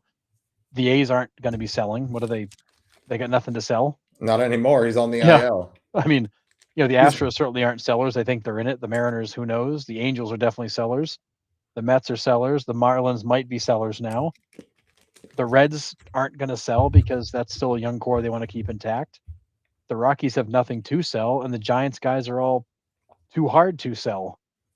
yeah. Yeah. Not a long list. So No, it's not. no. Crazy. And the Padres, I mean, the Padres are waffling about whether or not they think they're in it or not. You know, they've won 3 in a row, and all of a sudden AJ Preller saying that maybe we're a little premature to think we're going to be sellers. Yeah. I don't know. Yeah. Yeah. I can't. Other than these four, I think this is it. Yeah, So yeah, Mike, this is a good point. Royals probably should move Michael Waka, and maybe they will. I mean, I know that he was on the list of a couple of teams that they wanted to, or I should say they had interest in him. I'll be curious what they do with that. But yeah, wouldn't be a bad move to move on from Waka. But I also think the Royals feel like they've got a good pitching staff and they're signed for a little while. Maybe they want to hang on to him. yeah, and I don't know how much of a return Michael Waka brings you necessarily either. I mean, He might bring you a prospect or two, but nothing big. Yeah. Although in this market, maybe you could get a whole package for him. Who knows? Yeah. So I don't know. All right. But yeah, and I think Chad said it back in the chat a little bit. We should know more Thursday to see if there's any more sellers added to this list, because April 3rd is right around the corner. It's about a week away. So we'll see what happens. Coming in fast. Yep. All right. One of my all-time favorite announcers is the Ford Frick Award winner this year, Joe Buck. Congratulations. That's all I have to say about that. Yeah, we understand the relationship Nick has with Joe Buck. And like I was telling Nick before on the show, like Joe Buck's one of those guys that I'm kind of like 50-50 on. He's had some moments that are really bad where he just repeats the same thing over and over again because he can't allow a situation to breathe. Like he can't allow silence. He has to fill it. But he's also been the broadcaster for so many massive moments.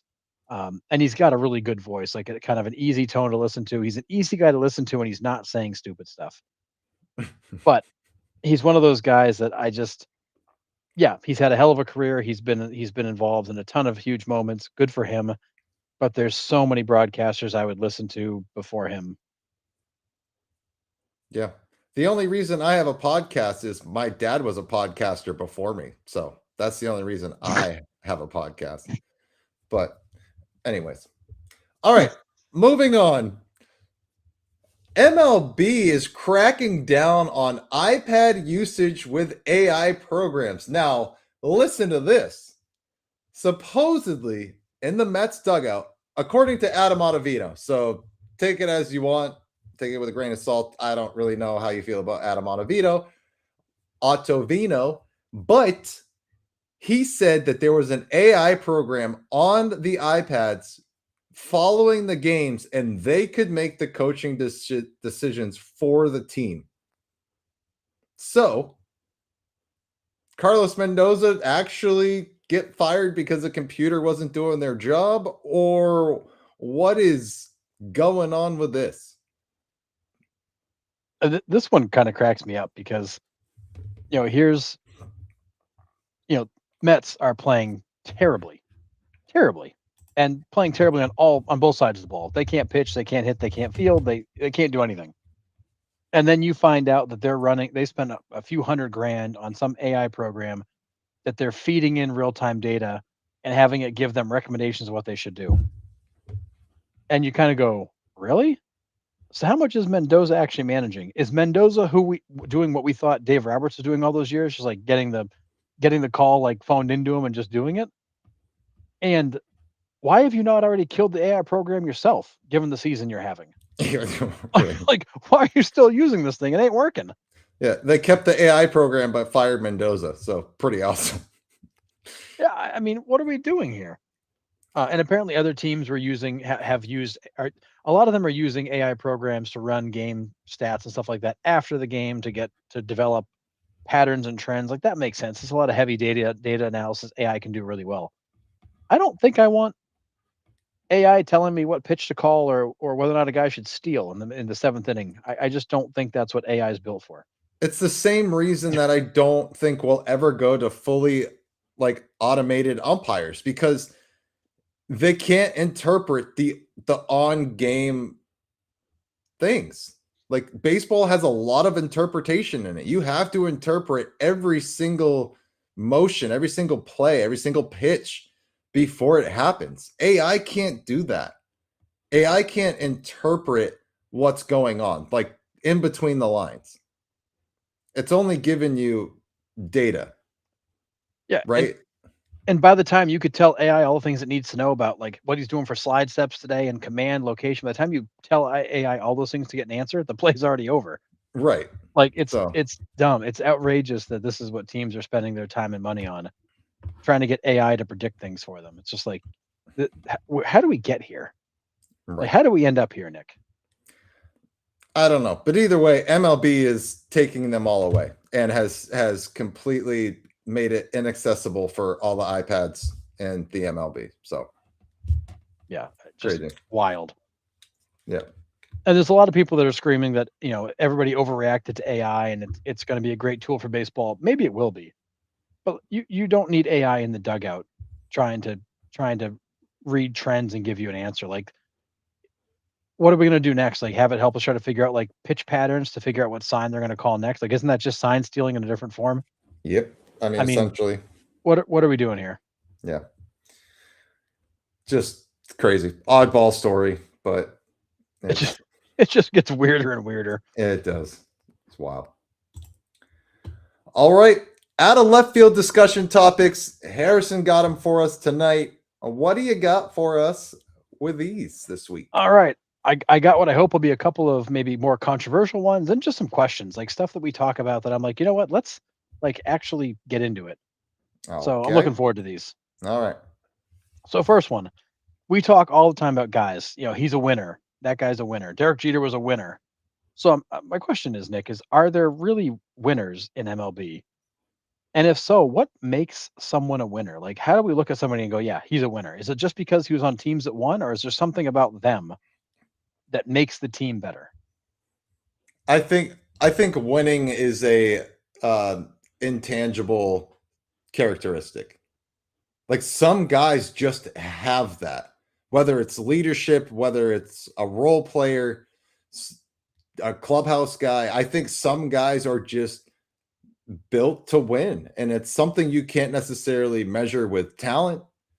It's just a characteristic that they have. That might not be a popular answer, but I think that's what makes someone a winner. They'll do whatever it takes, and it might not be flashy, but that's who they are. They do all the dirty stuff to make sure that their team wins every single day. That's my Yeah. view on it. Yeah, and I think that's a fair answer. This is one of those things like there's not a right answer. I love these questions where we can just get in and kind of debate the philosophy. Although Forrest is not like me, liking the fact I'm letting him get all philosophical here. So, um, I think it's hard. I do think there are players that are winners and that they tend to create a winning atmosphere. Like Derek Jeter's a great example. Tom Brady's a great example. Was Derek Jeter the most physically gifted shortstop in baseball? No. Was he even the best shortstop on his own team? Probably not. Was he a guy that worked his tail off and did the dirty work and sacrificed for the team and put in the extra time and came through when they needed them? Yeah.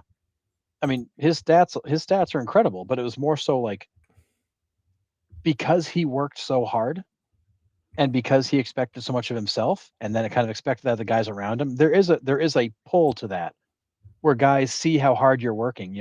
People talk about with Kobe all those times, like they try to beat him to the gym and you never could. There's guys like that they just outwork everybody, and that is kind of contagious. Guys see the level of commitment you have, like, man, I got to step up my game. Like Derek's here at 6 a.m. I got to be here at 6 a.m. Like there becomes that competitive nature to it. Now, there's also the situations where guys like that turn people off. He's a try hard, he's annoying, and I don't want like there is the flip side of that. But I think because guys like Derek Jeter were so likable, you can get away with that. So I do think there are guys that outwork everybody, that are willing to do the dirty work, that are willing to put in the effort, that are willing to do what the team needs. And because of that, they attract people like that to join them, and you create a winning culture and environment from that. I don't. I still think even without Derek Jeter, if you just replace him with somebody else, those Yankees teams probably still win the World Series. Because again, baseball is not such an individual game that one guy changes it that much. But I think what happens is because you have a guy like Jeter there, you create that environment, you create that culture, you attract more players like that, and because of that, you end up with a better team. Yeah. Does a guy who performs in big games get the winner tag? I Oof. mean, do they win the game? I mean, yeah, I Yeah. guess. I mean, I don't know. That's an interesting one.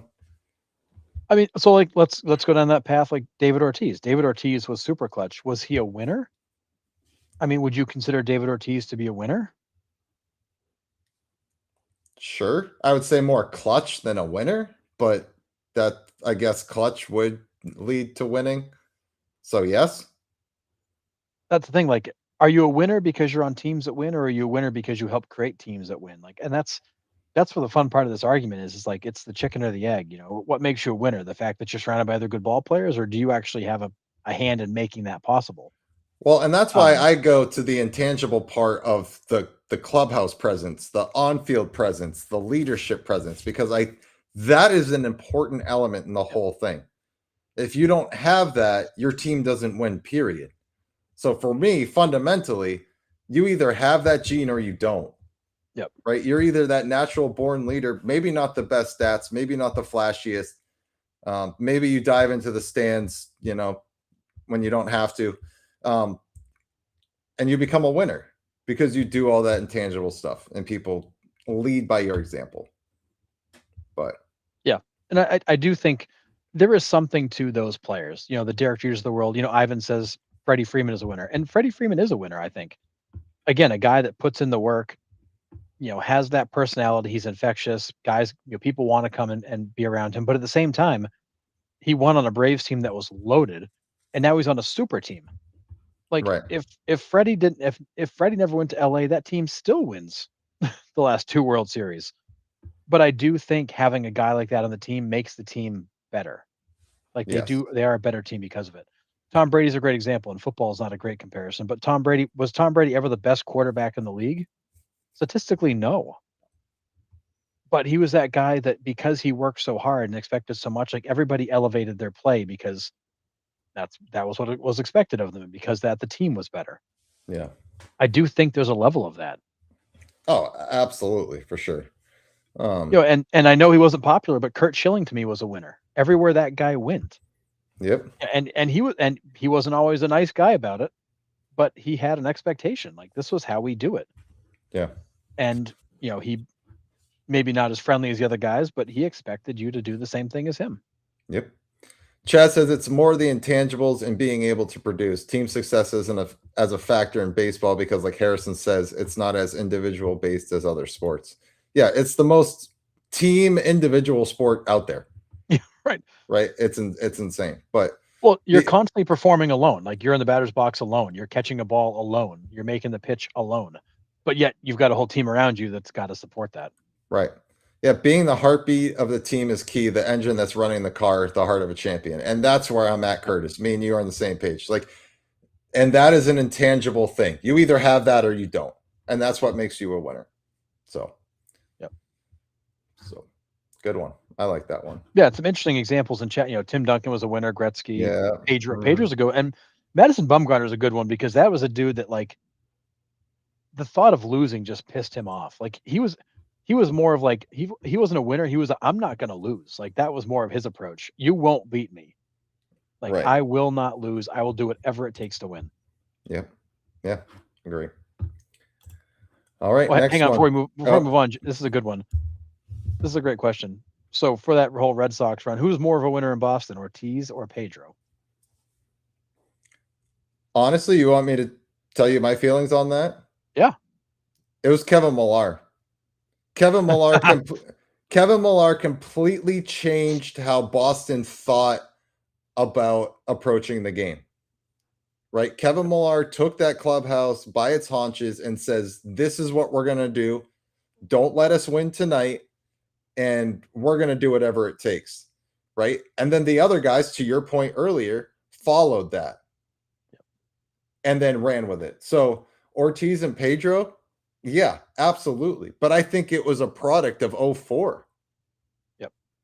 Right? I mean, yes, coming back from 3-0 obviously makes it easy to kind of go into the World Series and just steamroll the Cardinals, right? But that winner's mentality, like your back's against the wall, but we're still going to find a way to win. That came from Millar. Yep. So, yes. Yeah, and it's funny. Like in my mind, that 04 World Series doesn't happen without Kevin Millar. No. Because he was the guy that when everybody was nervous because things weren't going their way, basically said, "Nope, we got this, guys. Like don't you sweat it." He's like, I'll put my neck out there, and so you guys don't have to. Pedro to me was a competitor. Yes. Because for Pedro, it wasn't about winning. It was about I have to beat you. Right. I have to beat whoever's in the box. I have to beat you. I think Pedro is a competitor in the sense he wanted to win, but to him, every at bat was a competition. And I look back to the days of Gary Sheffield calling time on him and then drilling him. Like, Pedro was a competitor. You were not going to beat me. You might beat my team, but you won't beat me. And Right. I think that was, for Pedro, was more of an internal challenge. Ortiz, I think, was a winner, but again, like, he was more of like the happy go lucky, go with it, big hits. I don't think he was a winner, but I look at guys like, Millar, Johnny Damon, like those guys were the guys that were balls to the wall, 100 miles an hour, no quit. Mm-hmm. Yeah. But yeah, everybody's with me with Millar. I think he drove that leadership, that mentality, and it carried with Boston for 20 years, Yep. So I mean, he definitely set the tone there for sure. Yep. Agreed. All All right, right. moving on. All right. So I want to preface this with I don't want to, this is not just like pure dollars. I want to go a little deeper than that. So my question is, what are the best and worst contracts of all time? And kind of the sub question of that is, which contracts have made the biggest impacts? So again, not just you spent a whole bunch of money for a guy who didn't perform, but like, which contracts actually changed the trajectory of an organization? Like, who did you sign that completely changed you for the positive, but also who completely took you down a path you didn't want to go down? And not just like Rendon because we paid a bunch of money and never played. Like, direction changing contracts, impact contracts. I mean, staying with the Red Sox, it was Sandoval and Crawford kind of back to back, where it's Oh, like, whoa, what the hell are we doing? Right. Um, best. Um, Best is a hard one. I mean, all of the Marlins contracts before they won the World Series in 97 and yeah. in 03. Yeah. I mean, fair. I've actually got one contract I think might be both. So I want to run this one by you. All right, let's hear it. So I think potentially one of the best and worst contracts of all time is Steven Strasburg. Best because he carried you to World Series. Worst because he damn near bankrupted the team when he couldn't get on the field. So, and that was one where that team went from winning a World Series to sell, sell, sell, sell, sell. We're going to go under. And that's when you had to trade Soto because of it. You let Harper walk because of it. Like, you had to make moves you didn't want to make because that contract literally was choking you to death. Yeah. So I think he's both the best because he brought you a World Series and the worst because he derailed the path of that organization for the next 10 years. Yeah. Well, I'm glad Sean's not still on the show, but JD Drew did not work. Love that. Chris Bryant was supposed to change the direction of the Rockies, and what it served to do is hamstring him for years. That's a great one. Highlights. Yeah. Not re-signing Lester led to signing Price, which led to having to offload him and Mookie. Oh, that's a really good connection there. Yeah. Because, when Lester left, you're missing that lefty, and that's when they overpaid for Price. Yep, for sure. Yeah, obviously Rendon's the obvious one. Lester to the Cubs was one that indicated to the rest of the team that they were serious about contending. That's a good one for the Cubs for sure. Patrick Corbin with the Nats paid so much, and the worst pitcher in baseball for 3 years. Yeah. Dice K. Oof. Yeah, that's a good one. That was a tough one. Bobby Bonilla is both. It was incredible for him, but it became a blueprint for the Dodgers. That's fair, Michael. Well, and you could argue that, maybe one of the best contracts of all time is going to be Shohei, because although you're paying the guy an insane amount of money, what he's brought you in terms of club revenue, attention, kind of worldwide recognition. I mean, not to mention you've won a couple World Series, but that might even be the lesser part of what he's done. It might be what he's done to make the Dodgers the crown jewel of MLB. And internationally too. Like, that may go down as one of the best contracts ever signed because of what he opened for other opportunity. They've already profited off his contract, which is insane to think about. $700 million. They have profited off that contract. So yeah, that could be, as astronomical as that contract is, the Dodgers have made money on that contract, which is insane, right? On the flip side, Juan Soto doesn't bring you anything with his $700 million. No. right? Those are two polar, they're identical contracts essentially, but polar opposite results. Yes. Yeah. Way different value. Not even close to the same. Yeah. Ellsbury for the 1000th Oh, time. Yeah, brutal. that one's. I mean, it was one of the best contracts of all time for the Red Sox because we got to watch the Yankees choke that down for a while. Yep. Chipper always taking less than all four of his contracts to help the Braves Yep. continue to build was huge. Ivan says, I know it was a trade, but the Reds trading Frank Robinson to Baltimore killed Cincinnati immediately. In his first year in Baltimore, won the Triple Crown, World Series. Oh yeah. And Baltimore beat the Reds in 1970. Yeah, maybe if the Reds kept Frank, he's part of the Big Red Machine, and maybe they win in 70 and 72. Good one. Kyle Tucker, great one. $117 million to have his worst statistical season of his career offensively and defensively. But I would push back on that to say, but the Dodgers are still the best team in baseball. Like, what does it matter? Like He's not impact wise, it hasn't made a damn difference to the Dodgers. But yes, it's a terrible contract. fair, right? It hasn't cost the Dodgers Right. anything yet. Just money. Yet. Yeah, right. Just yet. But Right. we'll see. Yeah. You know, Chris Davis is a bad one, and then I would actually say this is a bad one on a couple fronts. One, obviously, the decline for him, but two, because of that contract, the Orioles had to shift from a mode where they thought they were going to be building to having to start over because Yeah. that was a huge amount of money to be tied up. And because of that, they traded guys off and they had to completely revamp their plan to get around the first few years of that contract. It's still not over. I believe he's still got a little bit of time left on that contract, but it starts to phase down. Yeah. Worse, Xander to the Padres for sure. Yeah. Pujols with what he's supposed to be, what he was in LA. Yeah, I mean, decent numbers, but I think they expected more when he came to the AL with the Angels. I think that's a good one. I mean, any contract with the Angels, I guess. So Yeah. yeah. Yeah. So yeah, I don't know. There's a bunch out there, but I mean, for me, it's the Crawford and Sandoval ones, like back to back. It was those ones were killers. That was tough. And that the Red Sox had to panic. I mean, you could argue the David Price contract was bad in the sense that it ended up forcing you to dump Mookie to take it too. But I think the Mookie situation was going to come to that anyways. That was just a convenient way to unload him. Yeah. Oh, this is a good one, Joseph. Jordan Zimmerman in Detroit. Yeah. That was bad because they had to like restart the rebuild because that was a disaster. Yeah. Curtis is right now Austin Riley of the Braves. And Chris Davis's defers runs through 2037. Yeah, I think they begin stepping down the amount that's due, but they run out for a while. I think the worst of it's over, but they still have a lot of money to pay out. Yikes. So I'm pretty sure it was like heavily loaded and then it starts to phase down, but I have to go back and look because that one's not good. Yeah.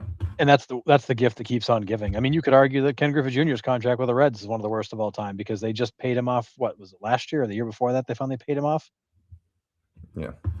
And it's preventing them from when you're not a big revenue ball club, it's hard to tie up money on guys that aren't there. Yeah. Pretty brutal.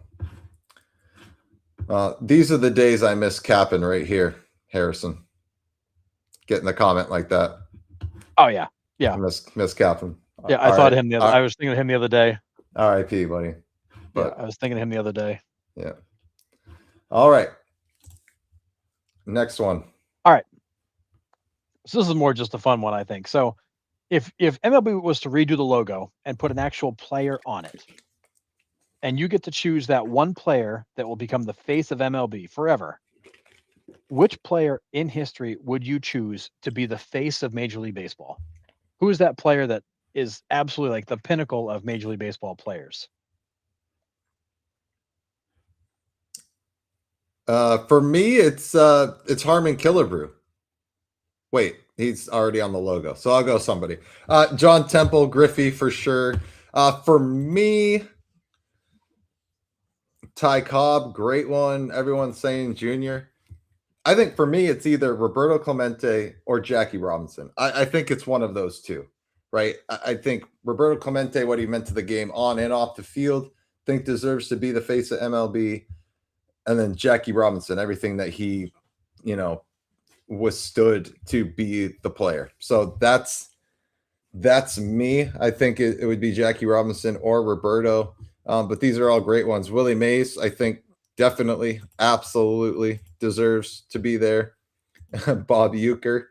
I would like to. I think there's a logo going around with Griffey with this logo, but like the backwards hat. I think that would be pretty cool, but that's more hip. I don't think it would be necessarily universally liked. But yeah, for me on this one, it's Roberto Clemente, Jackie Robinson, and Griffey, right? I think everybody's Griffey. The attitude, the legacy, the marketability, the whole package. I agree with that. John Carter. And then Curtis, yeah, the swing period. Absolutely agree. Well, that swingman logo is like so iconic. Yeah, I mean that's in what its Sean own. Temple just said, but yeah, Yeah, there is. Silic supports Clemente for sure. Ivan was going to say the same thing. Robinson or Clemente, tough to choose between the two, and maybe you do a duel. Maybe it looks like both of them, right? I mean, we can change the logo to whatever we want. So maybe it's both. I mean, Hank Aaron, many consider him to be the home run king. Clemente for what he meant on and off the field. Robinson for how he changed the game. Any of those three. Yeah, so we got Hank Aaron, Silix. Yeah, I don't think he's going to quite make the logo, but I get it. Yeah, no Bonds. Yeah, maybe in an alternate universe, but not yet. But yeah, for me, it's Clemente or Robinson. I would take either one or both. So who would you take? So this was a hard one. I went back and forth for a while on like who would I pick? Who do I think is the face of baseball? Um, and so to me, there's a few names that come to mind. Like when I think of people that, and it might surprise you because some of these guys are not like superstars, and not even Hall of Famers in some cases, but they're people that I think of like when I think about watching baseball. These are the guys that I naturally wanted to watch because they were either great with the fans, they were fun to watch, like they had that fun energy. But like I think of guys like Pedro. Here's a guy from the Dominican, little guy, huge talent, fierce competitor, but he's Dominican, which is very much kind of getting into baseball's heritage. There's a lot of great Dominican players in its history. I look at guys like Torrey Hunter, who was an incredible ambassador for baseball, always a smile on his face. Always, one of those guys that, like, people went out of their way to talk to, and he went out of the way to find the fans. I think of guys like Freddie Freeman, another guy who's like, you won't find anybody potentially more universally liked than Freddie Freeman. The same with guys like Joey Votto. Like I tend to drift more towards the guys that weren't necessarily the performers, but the guys that like the fans just loved them because of what they did, because of who they were, because of how they interacted, because of what they brought to the game, because the energy they had. Like I Yeah. feel like those guys were just such great ambassadors. And yeah, it'd be easy to throw Griffey on a logo. Jackie Robinson's like those are all great choices, but like for me, when I think of the face of baseball, like who's that person that I naturally am drawn to? It is the guys like Pedro, Torrey, Votto, Freeman, who were great players, but they were also just like great people, great ambassadors, great with the fans. Yeah. Yes, right. I agree with what you're saying, but I also think if you're going to change it, right, I think it needs to be a player that is known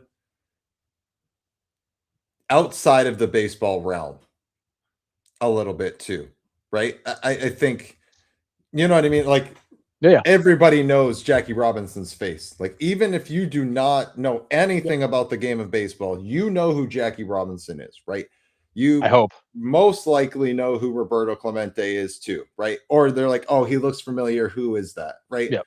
So, I mean, that's if they show their face in the new logo, right? If it's just an outline Right. like this, like say we're mirroring this image, we're replacing Killer Brew with somebody else, right? And probably at the time, even if you didn't know anything about baseball, you knew who Harmon Killebrew was. Like he was a big name. So Yep. at that time, I don't know. I wasn't alive back then. Maybe he was, but I think Griffey is probably the answer here if it's a silhouette, right? I mean, unmistakable who is in the logo, even if you are not associated with baseball, you know that's the kid, Yep. right? But if you do have faces showing on there, it's Jackie and Roberto for me, and I don't think it's close because of what they mean off the field. I think that's important. Yep. Yeah. No, it's very fair, and that's where I think it's I think there's a lot of angles you can take to this, which is why I thought it was kind of a fun question because who would you take? I mean, obviously, Derek, I love the backwards hat logo. There's no way MLB would ever run out of backwards hat logo. No. Because that would make a lot of the old school people lose their minds. Heads would explode, but it'd be a great option. Derek Jeter's a great option. Mm-hmm. Here's again, a kid that brought himself up from the bottom. I think there's a million great options, and I do think you're right, Nick. Like, ideally, if you want a logo to really land, it's got to be somebody who's universally recognizable, which MLB has very few guys that are. Right. Like, that's the hard part. Like, these guys are not as recognizable as other sports. And Greg Votto's legit the perfect baseball player. Looks wise, that man just looks like a ball player. He does, looks like one, talks like one, walks like one. He's just screams ball player. But outside of like true baseball fans, he's not a face that's going to land. So it's it's hard. You look at I hate to use this as an example, but nobody knew who Jason Kelsey was until he started doing his podcasting and all that. And now he's like, everybody loves Jason Kelsey, but they always would have, but he was a lineman. But now he's a household name and recognized probably more so than most of your baseball superstars. Yeah. The MLB just doesn't, there's not enough media around the individual players in baseball. We've said this for years. They don't promote the players well enough. They promote the game, but not the players. Yeah. It's going to be hard to find that universally recognizable face. It's not Shohei. Yeah. The Jose Batista bat flip would make a killer logo. Totally agree. Oh, man. Daryl Strawberry swing. Yep. Yeah. Yeah. But that's a no-go. Yeah. That's a no-go too. The Babe Ruth, that would also be another great option for sure. So everybody knows there you go. Davis. Do the Jeter jumping into the stands. Yep. Yeah, I saw that. It's crazy. Yeah, I figured you were trying to avoid it. Yeah, but if they made the Jeter logo, I would stop watching. Ditto. Oh man, that's bad. Yeah. All right, here we go. So this, I've been brewing on this question since the whole Bryce Harper video thing came out. But as MLB, I mean, here's another great ad for FanDuel and MLB, the official partner of Major League Baseball. MLB's got MGM in there. Like, they've got all the betting houses now in there. They're all sponsors of the game. They're sponsors of some of the teams. MLB's running betting tickers along the bottom of some of the games. You see them inside the stadiums. It's everywhere. So my question, Nick, and coming off the Bryce Harper situation is there a point, or just maybe overall, should MLB be liable for any of these gambling issues because of the way that they are supporting them and bringing them more and more to the fans? Oh, yes. But are they going to be? No. Well, but yes, they should be. Right? I mean, you are inviting these guys. We said it a couple weeks ago. You are inviting the fox into the hen house. You should be held liable. That would be like me bringing my pet fox in with my chickens and be like, hey, buddy, you're going to sleep here for the night, but don't eat my chickens, please, okay? You're essentially asking the players to do that, right? You're bringing in the gambling houses saying it's okay for you guys to pay us money, but players don't use their services. You're talking out of both sides of your mouth. So yes, MLB should be liable for these gambling issues. 1,000%. It's not even, it's a no-brainer for me. No-brainer. Yeah, and I totally agree. And I've got another angle on this, but I'll finish the first one. So I think if MLB is going to consistently run tickers and promotions and remind people and tell people FanDuel, MGM, get your bets in, blah, blah, blah. If they're going to keep pumping that messaging out to the fans and people are continuing to bet because it keeps getting presented to them, because we all know that betting is impulsive. And when you're like, hey, get your bet in, people are like, oh man, I got to do it. I got to grab my phone and get my bet in. And you've got the Bryce Harper video. When you have stuff like that happening, whether you mean to or not, whether you can control it or not, you are just naturally inviting more and more people to get involved. The other angle to this that I don't like as a parent is that I bring my kid to the ballpark and they're seeing these messages all over the place. If you got the MLB app, how many times a day do you open it up and the ad at the bottom is for Polymarket or FanDuel? Like, you're continually just adding that message in there to an audience that's not always of the legal age to do this. But now, like, you're continuing to introduce it to them. So when they are of the age to do it, they might be like, hey, I should go bet on FanDuel because that's what it seems like I'm supposed to do. I think that there's effects down the road of this where you're going to introduce new people to gambling, which is what FanDuel and MGM want, that we're not even considering yet. Because as you continue to promote this in front of the game that a lot of kids watch in the app that they use, I just think you're opening up Pandora's box here to Yeah. issues that you're gonna get a wave of problems down the road you're not even thinking about right now. Yeah, I mean, look at all the stuff that's popped up, right? I mean, you have just the straight out betting, like Pete Rose. Later down the road, you have a manual Class A with the prop bets, right? Then you got the Bryce Harper doing the video for FanDuel, but wasn't necessarily for FanDuel, but it was for a fan that had been spending millions of dollars in the hole, right? Like, but he was hired by FanDuel to do it. It MLB should be liable. If you are bringing them in, you are liable for what your sponsors do. Right? I mean, yeah, absolutely. If you are choosing to partner with them, right? You're partnering with them. You are also responsible for what they're putting out as a product as well. Yep. So, yeah, they should be liable. Yeah, don't forget about Shohei, that whole mess. Yeah, absolutely. Yeah, you can't keep promoting gambling and then get mad when players do it. I get it. It's a rule, you can't do it, but you keep inviting it closer. You've also got them now as you've got former players that are now spokespeople for it. Mm-hmm. You have, current players that are questioning if they can be.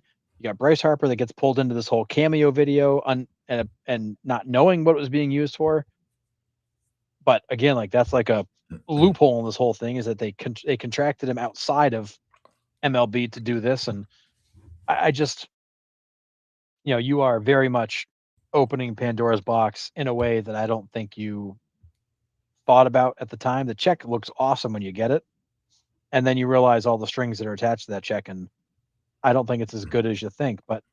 And I think the issues are going to get worse over time. The more you promote this, as we all know, gambling is impulsive, and once you start, you can't stop. And you've got people with addictive personalities will just go crazy on it. And I think you're sowing the seeds of problems that are going to rear their head over the next few years that MLB is not even thinking about right now. And it's going to be bad. And that's what really popped up with Class A, right? And this Bryce Harper thing. Like, we think, when you think betting, you're like, okay, I'm betting on the Reds to beat the Cubs today, or I'm betting on the Yankees to beat the Red Sox, right? You're not thinking about, Class A throwing a ball in the first inning, or Right. on purpose, or you're not thinking about Bryce Harper making a video for a FanDuel client and being hired by FanDuel. Those aren't thoughts that you're thinking of when you sign the partnership here. There are more loopholes and more ways that players can get intentionally involved or unintentionally involved. And either way, MLB should be liable for them. So, yeah, I again, like, if you're going to continue to promote it and share the message, then at some point, the messenger is as guilty as the company behind it. This is a great point, Mike. And I don't know. I wonder if the government will start restricting the ads for gambling the same way smoking ads were removed. Maybe at some point. They should. But the hard part too is, like, it's a great idea, but, like, how does it get policed? Like, how do you know how people are logging into the app or using the app? Because, like, MLB knows who I am because I have an MLB TV account. But, like, if a 16-year-old kid were to download the MLB app on their phone without a login, you don't know how old they are, unless you're going to start to ask them, in which case they can just be like, "Oh no, I'm 18." Like, I get the intent, and I think they're going to have to do something like that. But it's again like we're just continuing to sow these seeds of a problem that is just going to build. Yeah. Yeah, I'm a recovering addict of 8 years of a different kind and can tell you some of the worst addicts I've seen that tear families and lives apart is gambling addiction. Well, it's, I don't I mean, doubt it. the video that Bryce Harper sent, that guy had gambled 18 million bucks and had losses of 2 million Yeah. and was like taking out mortgages on like additional mortgages and finding loans and to keep it going. Like that is one of those things that once that snowball starts building, it's hard to stop it. Yeah, that one big loss, and then you're like, oh, you're seeking that one big win to get back over, and it's Yeah, just it's a terrible you're avalanche. you're chasing it, and then people get addicted to that high of winning, which we all know the gambling is not built to let you win more than you lose. So, Yeah. and the gambling houses don't invest in winners; they invest in the losers. Yeah. That's who they're trying to market to. Yeah. All right. So we're gonna move on to trivia. I have trivia. Harrison's got trivia. We're gonna do mine first. And I have who's missing from the picture. So I have pretty famous moments, and I have one person silhouetted out. So you have to tell me who is missing from the picture. So obviously, this is when Sean Harrison and I went to the Nationals game and the Orioles game. So um, I don't know who's missing from the middle there, but yeah. Anyways, yes, that is. I mean, obviously, you left the eye candy in the picture, so that makes sense. Well, clearly I had to. I mean, Yeah. it makes sense. Yeah. So, all right. So here is the first one. Who is missing from this famous Sid Bream's The Slide? This So, is such a great one. yeah. So, who's missing from this picture? So, we obviously know the team, but do we know who the catcher was? Is the catcher now an announcer? Maybe. I don't know. Or am I thinking the wrong guy? Because I'm thinking it's like LaValle. Is it Dave LaValle or something like that? You're really close. It's not Don Slott. That's a good guess, Carl. Oh, It John is. Carter's got it. It is Mike LaValliere. Oh, Yes. Dave LaValle is what I came up. Yeah, What I I kept mean, coming up with. you were close. Yeah. But he's an announcer, right? I don't know if he is or not. Oh, He man. could be.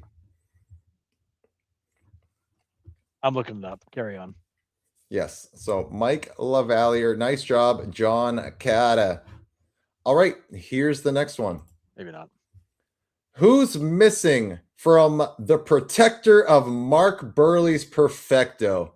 This is one of the best catches I've ever seen because it wasn't even the initial catch. It was him juggling it on the way back down to the ground and still being able to hang on to this. But who is this? I clearly know who this is. We've talked about him on the show a million times. I love this play. Yes, this play was absolutely insane. Everybody does have it pretty much. It is Dwayne Wise. Yes, Dwayne Wise. Still one of the craziest catches just because of what he saved. Yeah, and the fact like he also had to like hang on to it as he came down because it was loose. That whole play was wild. Oh, Dave Valley. That's the guy that was the announcer. So Yeah. I was close. I mean, I was in the area. Yeah. So everybody got that. Nice job. Yeah, that's All such right. a great catch, such a great moment. I mean, Yeah. history's different if he doesn't make that catch. Oh, yeah, not even close. I love this one. Who's missing from the Bryce Harper helmet toss?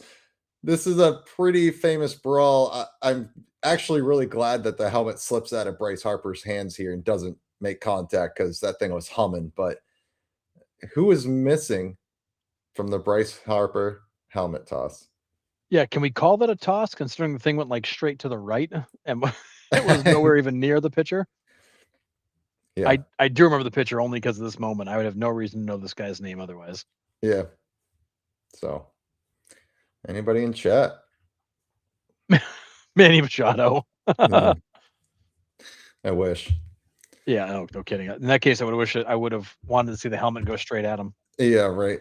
Yes, everyone's got it for the most part. It is Hunter Strickland. Nice job. Harper's toss was not so elite. And maybe that's what Dombrowski was talking about in the offseason. But yes, it was Hunter Strickland. Nice job, everybody. Hunter Strickland is correct. That All right. was such a bizarre one. Yeah, loved it. All right, here's the next one. Who's missing from the Nolan Ryan bloody jersey comebacker? So who was it that busted Nolan Ryan's lip with the comebacker? Yep. I will never forget this one because for the longest time I thought it was somebody else. And I want to say you and Sean correct me one time, like, wait, no, really? That's who it was? Yeah. And I've never forgotten it since. Yeah. Yeah, because I think we had it as like just a regular trivia question. Yeah, and I did not remember it being him. Yeah. But what and I love when they brought, was it last year they brought the t-shirts out? You could buy in Yeah, the team store they like the were blood all over it like it's a jersey. yeah, that was so sick. Those It were might have been the best promo ever. Yep. I Such would a have great one. I would have waited for 8 hours in line for that thing. Yep. So crazy. Yeah. Awesome. Yep. Yes, it is Bo Jackson. Nice job. We got that one. Yeah, Bo Jackson is correct. So nice job. Scott, you might want to fast forward your YouTube there a little bit, buddy. I don't think you're on live. You're like 3 or 4 questions behind. Yeah, Scott, you're a good ways behind us. Yep. Unless All you right. really think it's him again, maybe. Well, yeah, maybe, but I don't know. All right, here is the next one. Who's missing from the Superman slide by Chris Coughlin? So this is one of the craziest trips into home plate I've ever seen. He just completely Supermans over the catcher, lands on home plate with his forearm. He's safe. But who was the catcher? Oh, wow.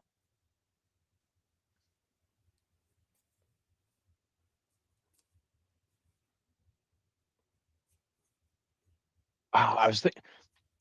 I'm pretty sure Chad is right, but in my mind, I had somebody else.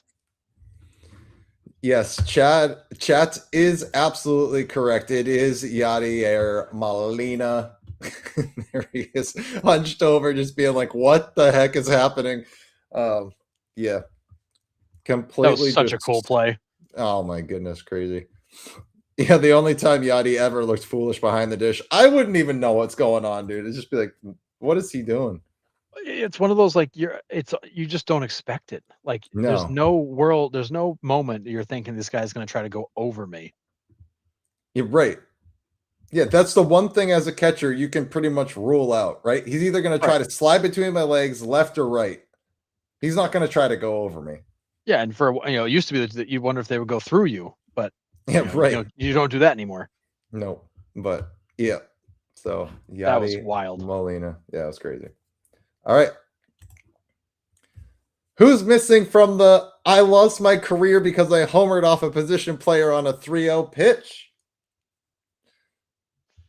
This one should be a layup. We talked about this earlier. This one's so memorable for all the wrong reasons. But yeah. And at the time, he thought it was such a baller move to hit that ball out.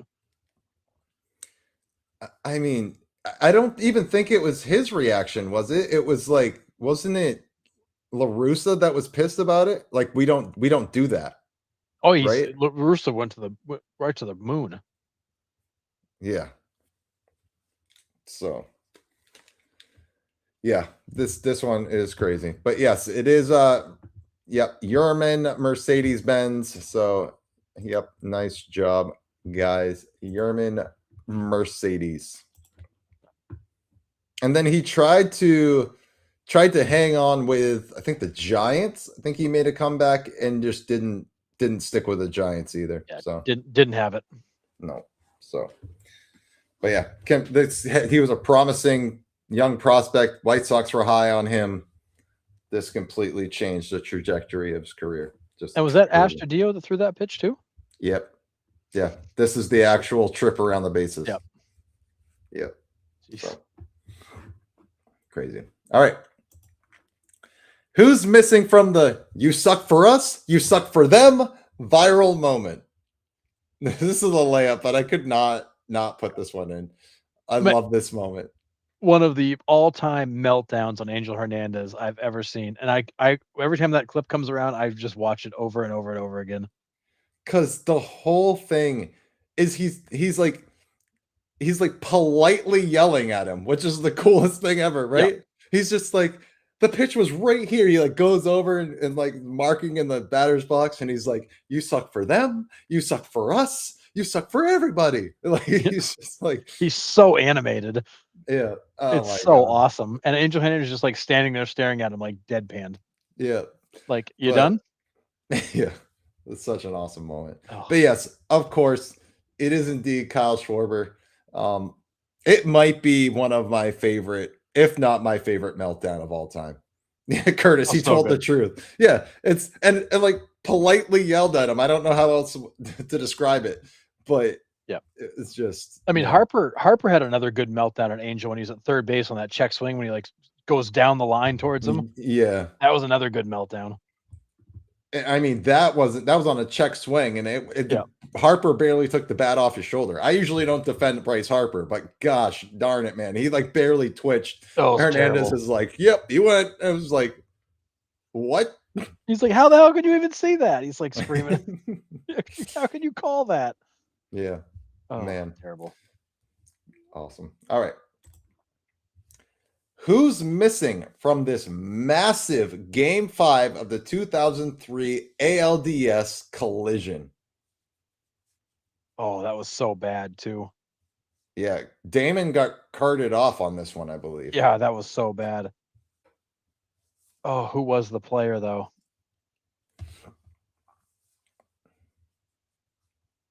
Oh, he was one of those lesser known guys that. Yeah, I think he was a trade deadline move, I think, for them, or came up from the mine. I can't remember. Nope, not Manny. Lawrence Taylor. He hit him like Lawrence Taylor. That collision was brutal. Because what position was he playing when he ran into Dame? Wasn't he in the infield? Shortstop, yeah. Yeah. Okay. He was running out. Damon was running in. Yeah. So he was coming from the infield because. So he started in Boston that year. Oh, okay. I know. So I know he who was it is. he was just a free agent signing. Yep, I know who it is. At Joseph's got Yes, it. Silix. Oh yes, Joseph does got it. So does Silix. Yes, It is Damian Jackson. Yeah, that hit was brutal. And they card. I think Damian stayed. I'm obviously not in the game, but he stayed at the park, and they carted Johnny Damon off. I'm pretty sure. So Yeah, Damon got roughed up in that one. yeah, that was a brutal collision. Oh. All right. Who's missing from the 18-inning walk-off homer of Game 3 of the 2025 World Series by Freddie Freeman? Oh man, you would ask this. I would. I mean, I surely wasn't whiting out Freddie Freeman's silhouette. No, God, what was his name? He hit Damon so hard he turned him into a Yankee. Oh, it's terrible, but so true. Comment of the night right there. That's awesome. Oh, goodness gracious. That's a good guess. That was the grand slam in game 1 of 04, right? What game was 1? For what? Ryan was guessing Nestor Cortez. He gave up the grand slam to Freeman, and was that 04? Was that 05? No, 04. No, this is 2025. Yeah. This is last year's. Yeah, Nestor Cortez gave up the grand slam to Freddie Freeman in the 24 World Series. Oh, gotcha. Not Yasevich. Oh, Joseph's got it. I know who it is. You know who it is? Yeah. Yep, not Nestor. Just a little pitch. Yep. Yes, it is indeed Brendan Little. So, yep, Brendan Little, lefty on left. And Freddie said, thank you very much. So, yep, there you go. Yeah, that was Little for sure. brutal. 18 innings. To lose that game is just soul crushing. Yeah. Yep. We've been there as Red Sox fans for sure. So, Yep. Yep. We've won one of those and lost one of those. yep. So, yep, Brendan Little. All right. Last one I got. Who's missing from the next to impossible spinning robbery? This is easily my favorite home run robbery of all time. I have talked about it on the show before. I still don't know how this dude caught this. It was such a weird spin up the wall. It was like the opposite way you would spin. Yeah, I was gonna say exactly the same thing. I still have no idea to this day how he caught that ball. Like he could not have been more twisted up going up, and yet somehow found it. No Yeah. idea. Yeah. I still watch this clip and I'm just like, yeah, there's no way he caught that. And then just comes down with it. Yeah, every time I find this clip, I watch it several times just to be like, how on earth did he get that? Like, at what point did his eyes even turn to find it? Like, I don't know if they did. I think he just had his glove up. It was wild. Yeah. But yeah, you guys are all correct. It was Gary Matthews Jr. So nice job with those. Kind of easy ones, but I thought those were kind of fun to do. I might try to find some harder ones. But it's kind of hard with like pictures to just like randomly blur something else if you don't give them a little context. So those are still fun to kind of do. So Yep. All Yep. right. All right. To Harrison's. We're going to continue the top five players all time. We're moving to the Central, though. We did the West last go around. We're going to move to the Central this time. So let's fire it up. All righty. So, who are the top 5 players in Chicago White Sox history? Number 1, Luke Appling. Number 2, Frank Thomas.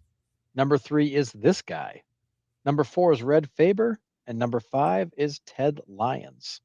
Who is the third best player in Chicago White Sox history?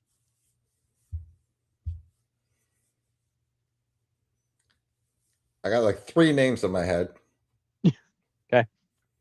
I got Joe Jackson, Aparicio, Nelly Fox. No to all of them. No to all of them. Yep. I know. Carl says Konerko. Not Konerko. Good. That's a good one. Oh, Joseph's got it. Of course he does. It's Eddie Collins. Yeah. Yes, sir. Eddie Collins is correct for sure. Eddie Nice Collins job. It is. Yeah, he would have been my 10th guess, but yeah, nice job. Would have gotten there eventually, though, right? Yeah, of course. Yeah, but good one. All right. Who are the top 5 players in Cleveland Guardians / Indians history? Number 1, Nap Lajoie. Number 2, Tris Speaker. Number 3, Bob Feller. Number 4 is this guy. And number 5 is Jose Ramirez. Who is the 4th best player in Cleveland Guardians history?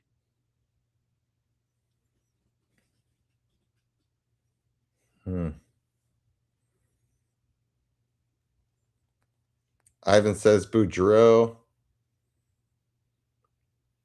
That was really fast, Ivan. Is it Boudreaux? It is. Yeah. Wow. Nice one. Yeah. Yeah, I think what hurts Tommy is being on all the other teams, Joseph and Ryan and Chad, but yeah.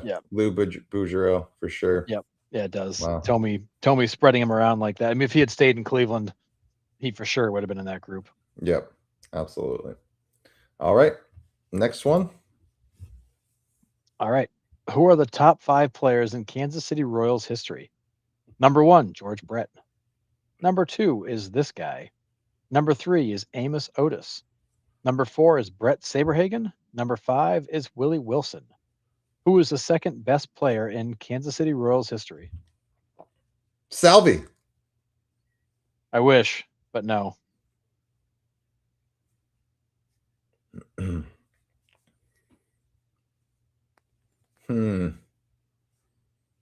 Mike Reed should be Salvi. I agree.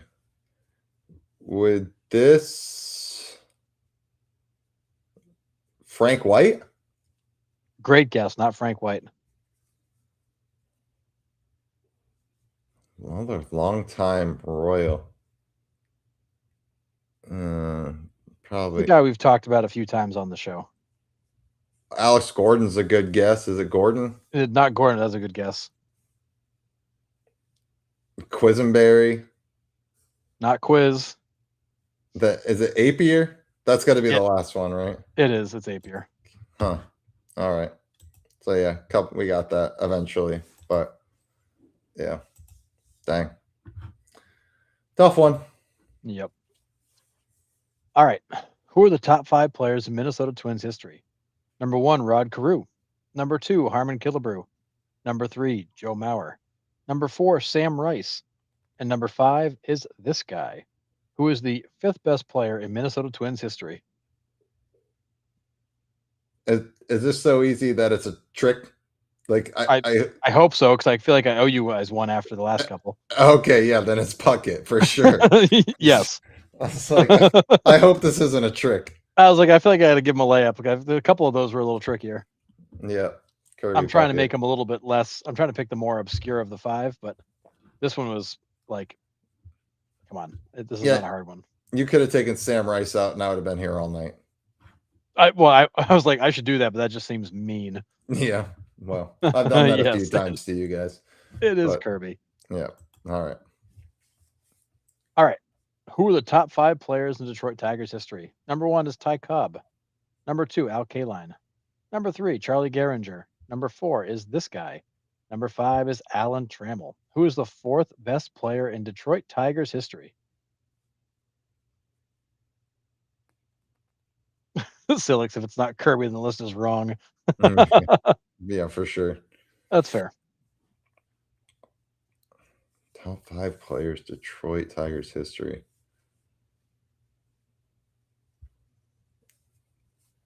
Yeah, I'm kind of with Carl Greenberg, Cabrera. Not Greenberg, not Cabrera, not Verlander. Then it's got to be Whitaker. It absolutely is, which makes that much worse. Yeah, Trammell's in the Hall of Fame, and Whitaker's not. Yes. Yikes. I still don't understand that, man. I really don't. That's a tough one. Brutal. Yeah, when I did that series, the Tigers one is loaded with guys that should be in. Oh, yeah. This was a tough one. Like, you look at that list, you're like, man, you could, because of all the history, you can make a case for a lot of guys. I think it might have been one of like 3 where all 4 guys, I was like, yep, I can make a case for all 4 of them. Yeah, for sure. Easy. Yeah. And the Tigers were one of them. Yeah, Whitaker's the top Hall of Fame snub for sure. It's not even close. There's no debate. Yeah. Like after Baines got in, like Baines was clearly the top Hall of Fame snub, but before Whitaker. So yeah. That one's mind numbing. Yeah, agree. All right. Who are the top 5 players in Pittsburgh Pirates history? Number 1, Honus Wagner. Number 2, Roberto Clemente. Number 3, Paul Wainer. Number 4, Archie Vaughn. Number 5 is this guy, who is the 5th best player in Pittsburgh Pirates history.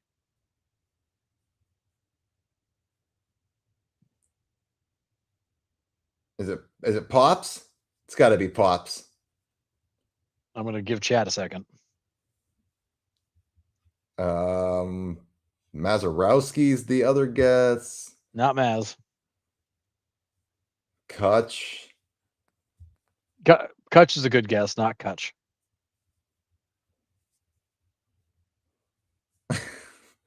Mike LaValliere. Like LaValliere. Yeah. Schemes already, not quite. Yeah, no, it's Dennis Santana for the gloves thrown in the bullpen. Yeah, Chat's got him. It's Willie. Yeah, it's got to be Pop Stargell for sure. Yeah. Nice. Love it. All right. Who are the top 5 players in St. Louis Cardinals history? Number 1, Stan Musial. Number 2, Bob Gibson. Number 3 is this guy. Number 4, Albert Pujols. And number 5 is Ozzie Smith. Who is the third best player in St. Louis Cardinals history?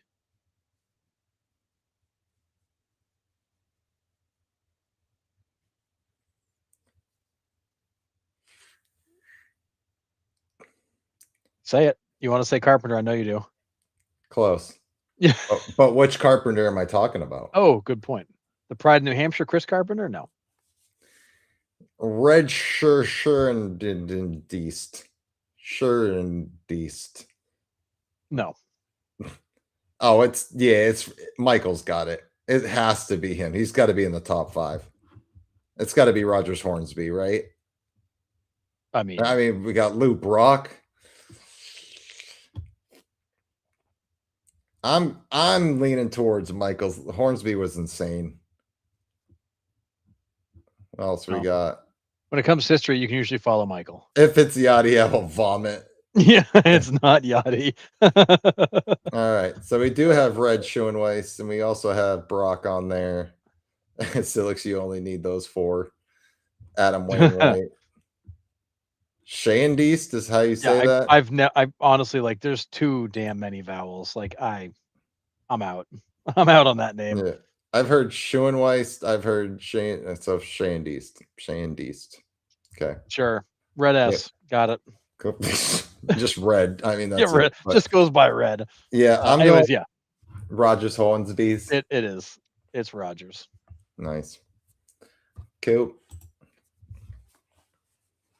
All right. Who are the top 5 players in Milwaukee Brewers history? Number 1, Robin Yount. Number 2, Paul Molitor. Number 3, Ryan Braun. Number 4 is this guy. And number 5 is Teddy Higuera. Who is the 4th best player in Milwaukee Brewers history? Jonathan Lucroy. Nailed it. Man, I didn't think you'd get it that fast.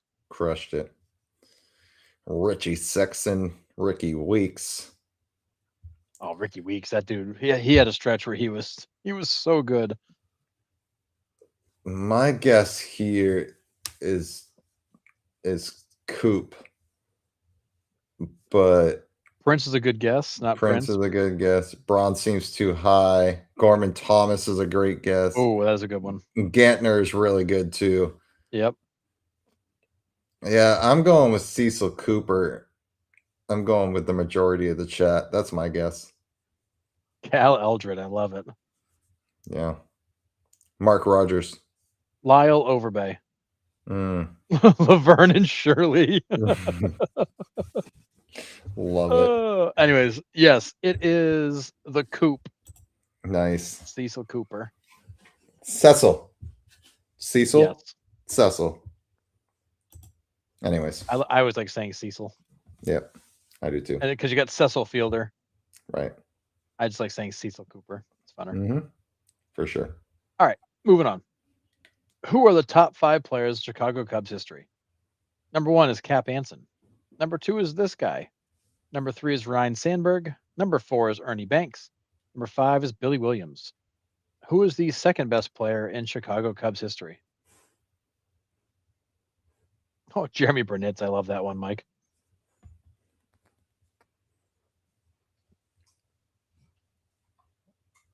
Why do I feel like I'm missing an obvious one?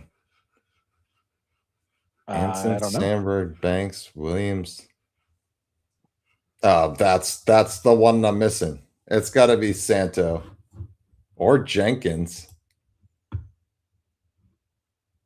But Jenkins, but Jenkins spent time in Texas too. I'm going Santo with Joseph Greer. He usually doesn't sting me wrong.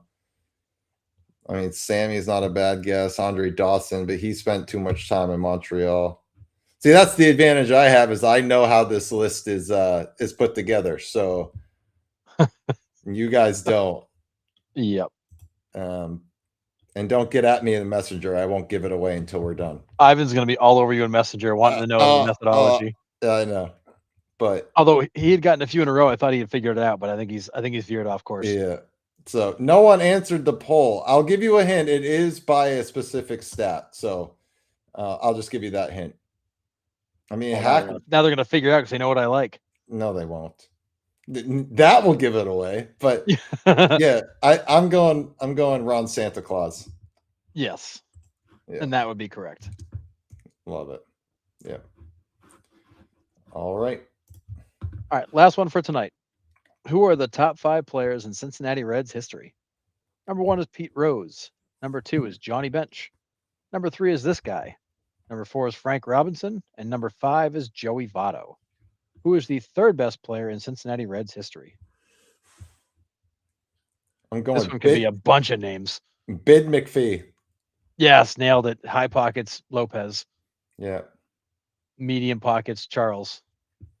But yeah, Bid McPhee's on a lot of like the top Reds rotations of all time. Oh yeah, yeah, certainly a good ways up there. Yeah, 1797. Yeah, one of those classic old names, Bid McPhee. Yep, so good. Yeah, we got Morgan, we got Larkin, we got Perez, we got Morgan, we got Morgan, we got Perez. So it looks like, I mean, John Temple Rose is number 1. I mean, he could be number 3, and he just paid somebody off to get both spots.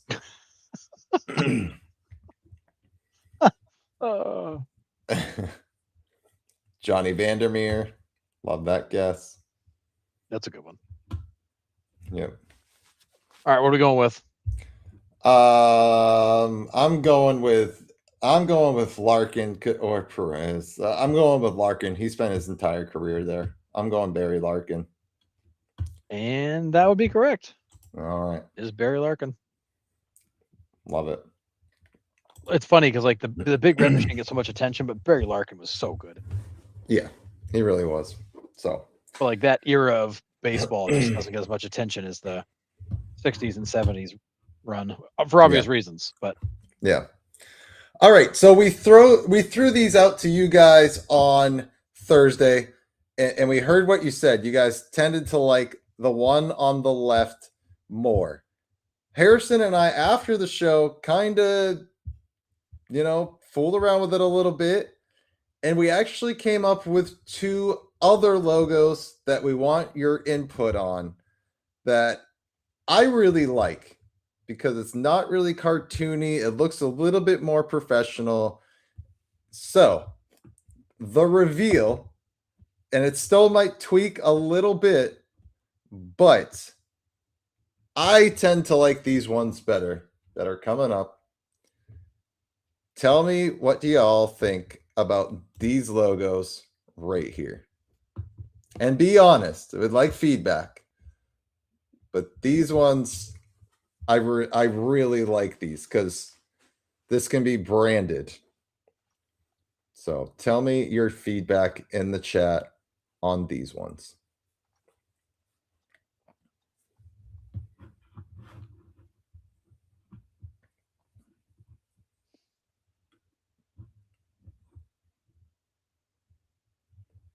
Are we in a long delay, or is it just like everybody like throwing up like in that picture?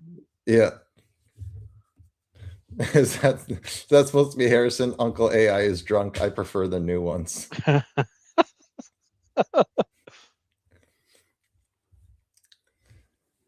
Yeah, and oh sure, make it all about you, John. Yeah, right. Mookie Betts there. But yeah, I agree. So the rounding third community is going to be on our Facebook page. And then I think the rounding third is going to be on our website, which we are working and putting together. That's going to be pretty dang incredible when it's done. So Harrison's been doing an incredible job building that. But yeah, I think that the community is going to go on the page.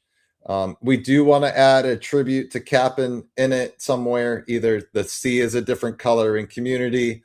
And then also with with Sean, because he started this journey with us. So we want to definitely honor him in the logo somewhere too. So I know, and the other ones we put baseball, we had the S and the B kind of capitalized or different colors. So we'll figure out a way to put him in there. But I really like the designs on these. So I think these are the winners for sure. John Harrison, one way or another, it's always about me. Yeah, well, that's I've fair. heard that about you. Yeah. I've heard the name So, streets after people like you. One way. yeah. So, anyways,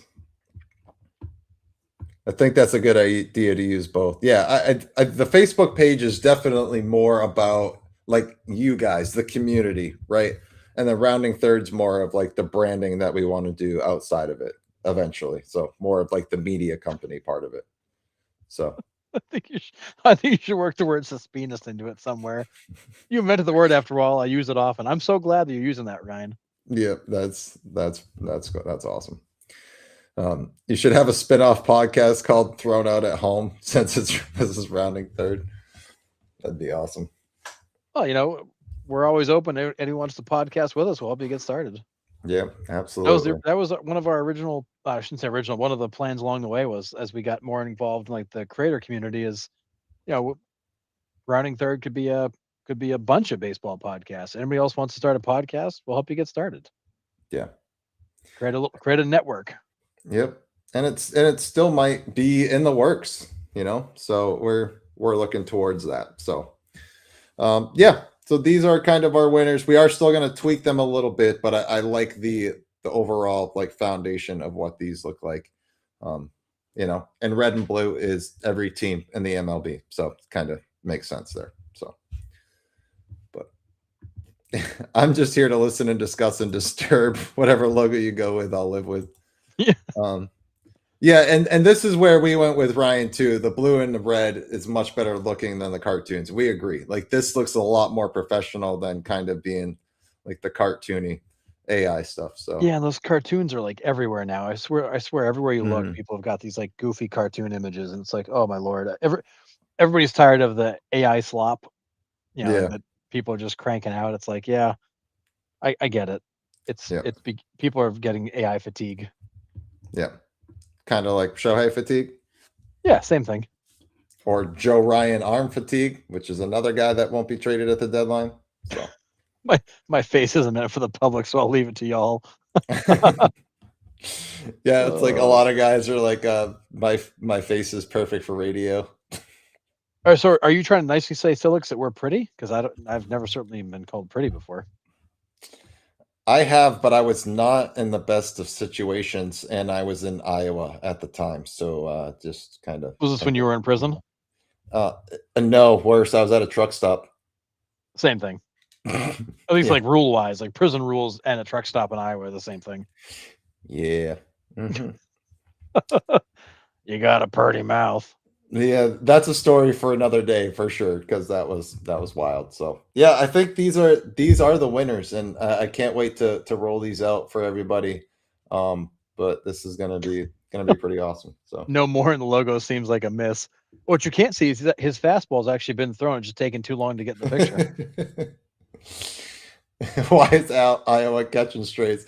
I'll have to tell the story some other time, Ryan. I'm sorry. It has nothing to do with you, unless it was you back in, I don't know, '06. But yeah, Might have been. What it happens in Iowa was stays in Iowa. it was sketchy. But Harrison's there on the original is kind of freaking me out. that's fair. That's fair. Oh So, man. all right. Well, that's all I have for tonight. Do you guys have anything to add? Harrison, do you have anything to add?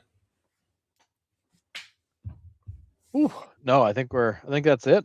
We we hit on a lot of stuff tonight. Yeah. 2 hours and 40 minutes in. Wow. Yeah. That's crazy. So all right. So yeah, look for the next couple days. We're gonna roll out the new logos there. The biggest reason we wanted to change it was because our logo now is kind of just a Canva template. And we've noticed other pages are starting to use that. So we want to get away from that. Like we're getting to the point where our following's getting pretty big on Facebook. We're getting some looks on YouTube. We really want to start separating ourselves from the other baseball creators, because frankly, I think we're better than they are. So that's how we put the week in. We put the work in. We put the weekend too, but I whatever. mean, we do. So we put the work in, and it's time for us to start reaping what we sow. So we really want to separate ourselves. Do us a favor. Every post you see, just please hit the like button, especially if you comment on it. Please hit the like button as well. That would really help push our posts. If you want to share them to whatever baseball group you're part of, that would be a huge help as well. Every share we get, we just get in front of more eyeballs, and that's what we're looking for to build this community. Like and share, like and share, like and share. That's what it's all about. Absolutely. And wait, is my T-shirt going to be outdated? You'll just have to win another game show here on a Thursday for sure. Vintage, and no, it's going to be vintage. It's vintage or retro, whatever the word we're using these days would be. Throwback. Yeah, and we'll probably keep some. We'll keep that around too. Like it, I love that logo, but it's one of those things where like I feel like at least once a month, like we come across another page out there using the same logo with different words. It's like, man, like we went from being what felt like the only one out there to now there's just a bunch of them. Yeah. So yes, thank you for the birthday wishes. It was a pretty cool weekend. Went to Winston-Salem Dash. They were the Carolina Reapers, so I had to get this hat. Of course, it's a Sick Reaper hat. holding a Carolina Reaper pepper. That was sick. I also got a Winston-Salem Dash hat. And then yesterday I went and saw Odyssey at the movie theater. So that was that movie's incredible. So, but kind of a laid back weekend. I loved it, but thank you for the birthday wishes. Appreciate it. So on tap Thursday, 9 p.m. We got another freeform show. Sunday, regular show like this. Monday, trade deadline. I will be on from 12 to 6. Harrison, maybe pop in at some point. I am going to try to jump in at some point. I've got a closing and then a couple other things going on, but I will try to jump in between things. Perfect. So sounds good. And then yeah, so trade deadline, I'll be on from 12 to 6. If you guys want to hop on, you're more than welcome. I'm going to put it out to some of the other baseball creators to see if they want to come on and just kind of do a trade deadline show. Talk about the moves that have already been made and kind of be on live when news breaks. So I have live reactions. So check us out Thursday, Sunday, and then I'll be on Monday, 12 to 6. So that being said, hope you all have a fantastic week. Watch some baseball. We'll see you Thursday. Thank you for everything you bring to this community. We love you guys. See you Thursday. See ya.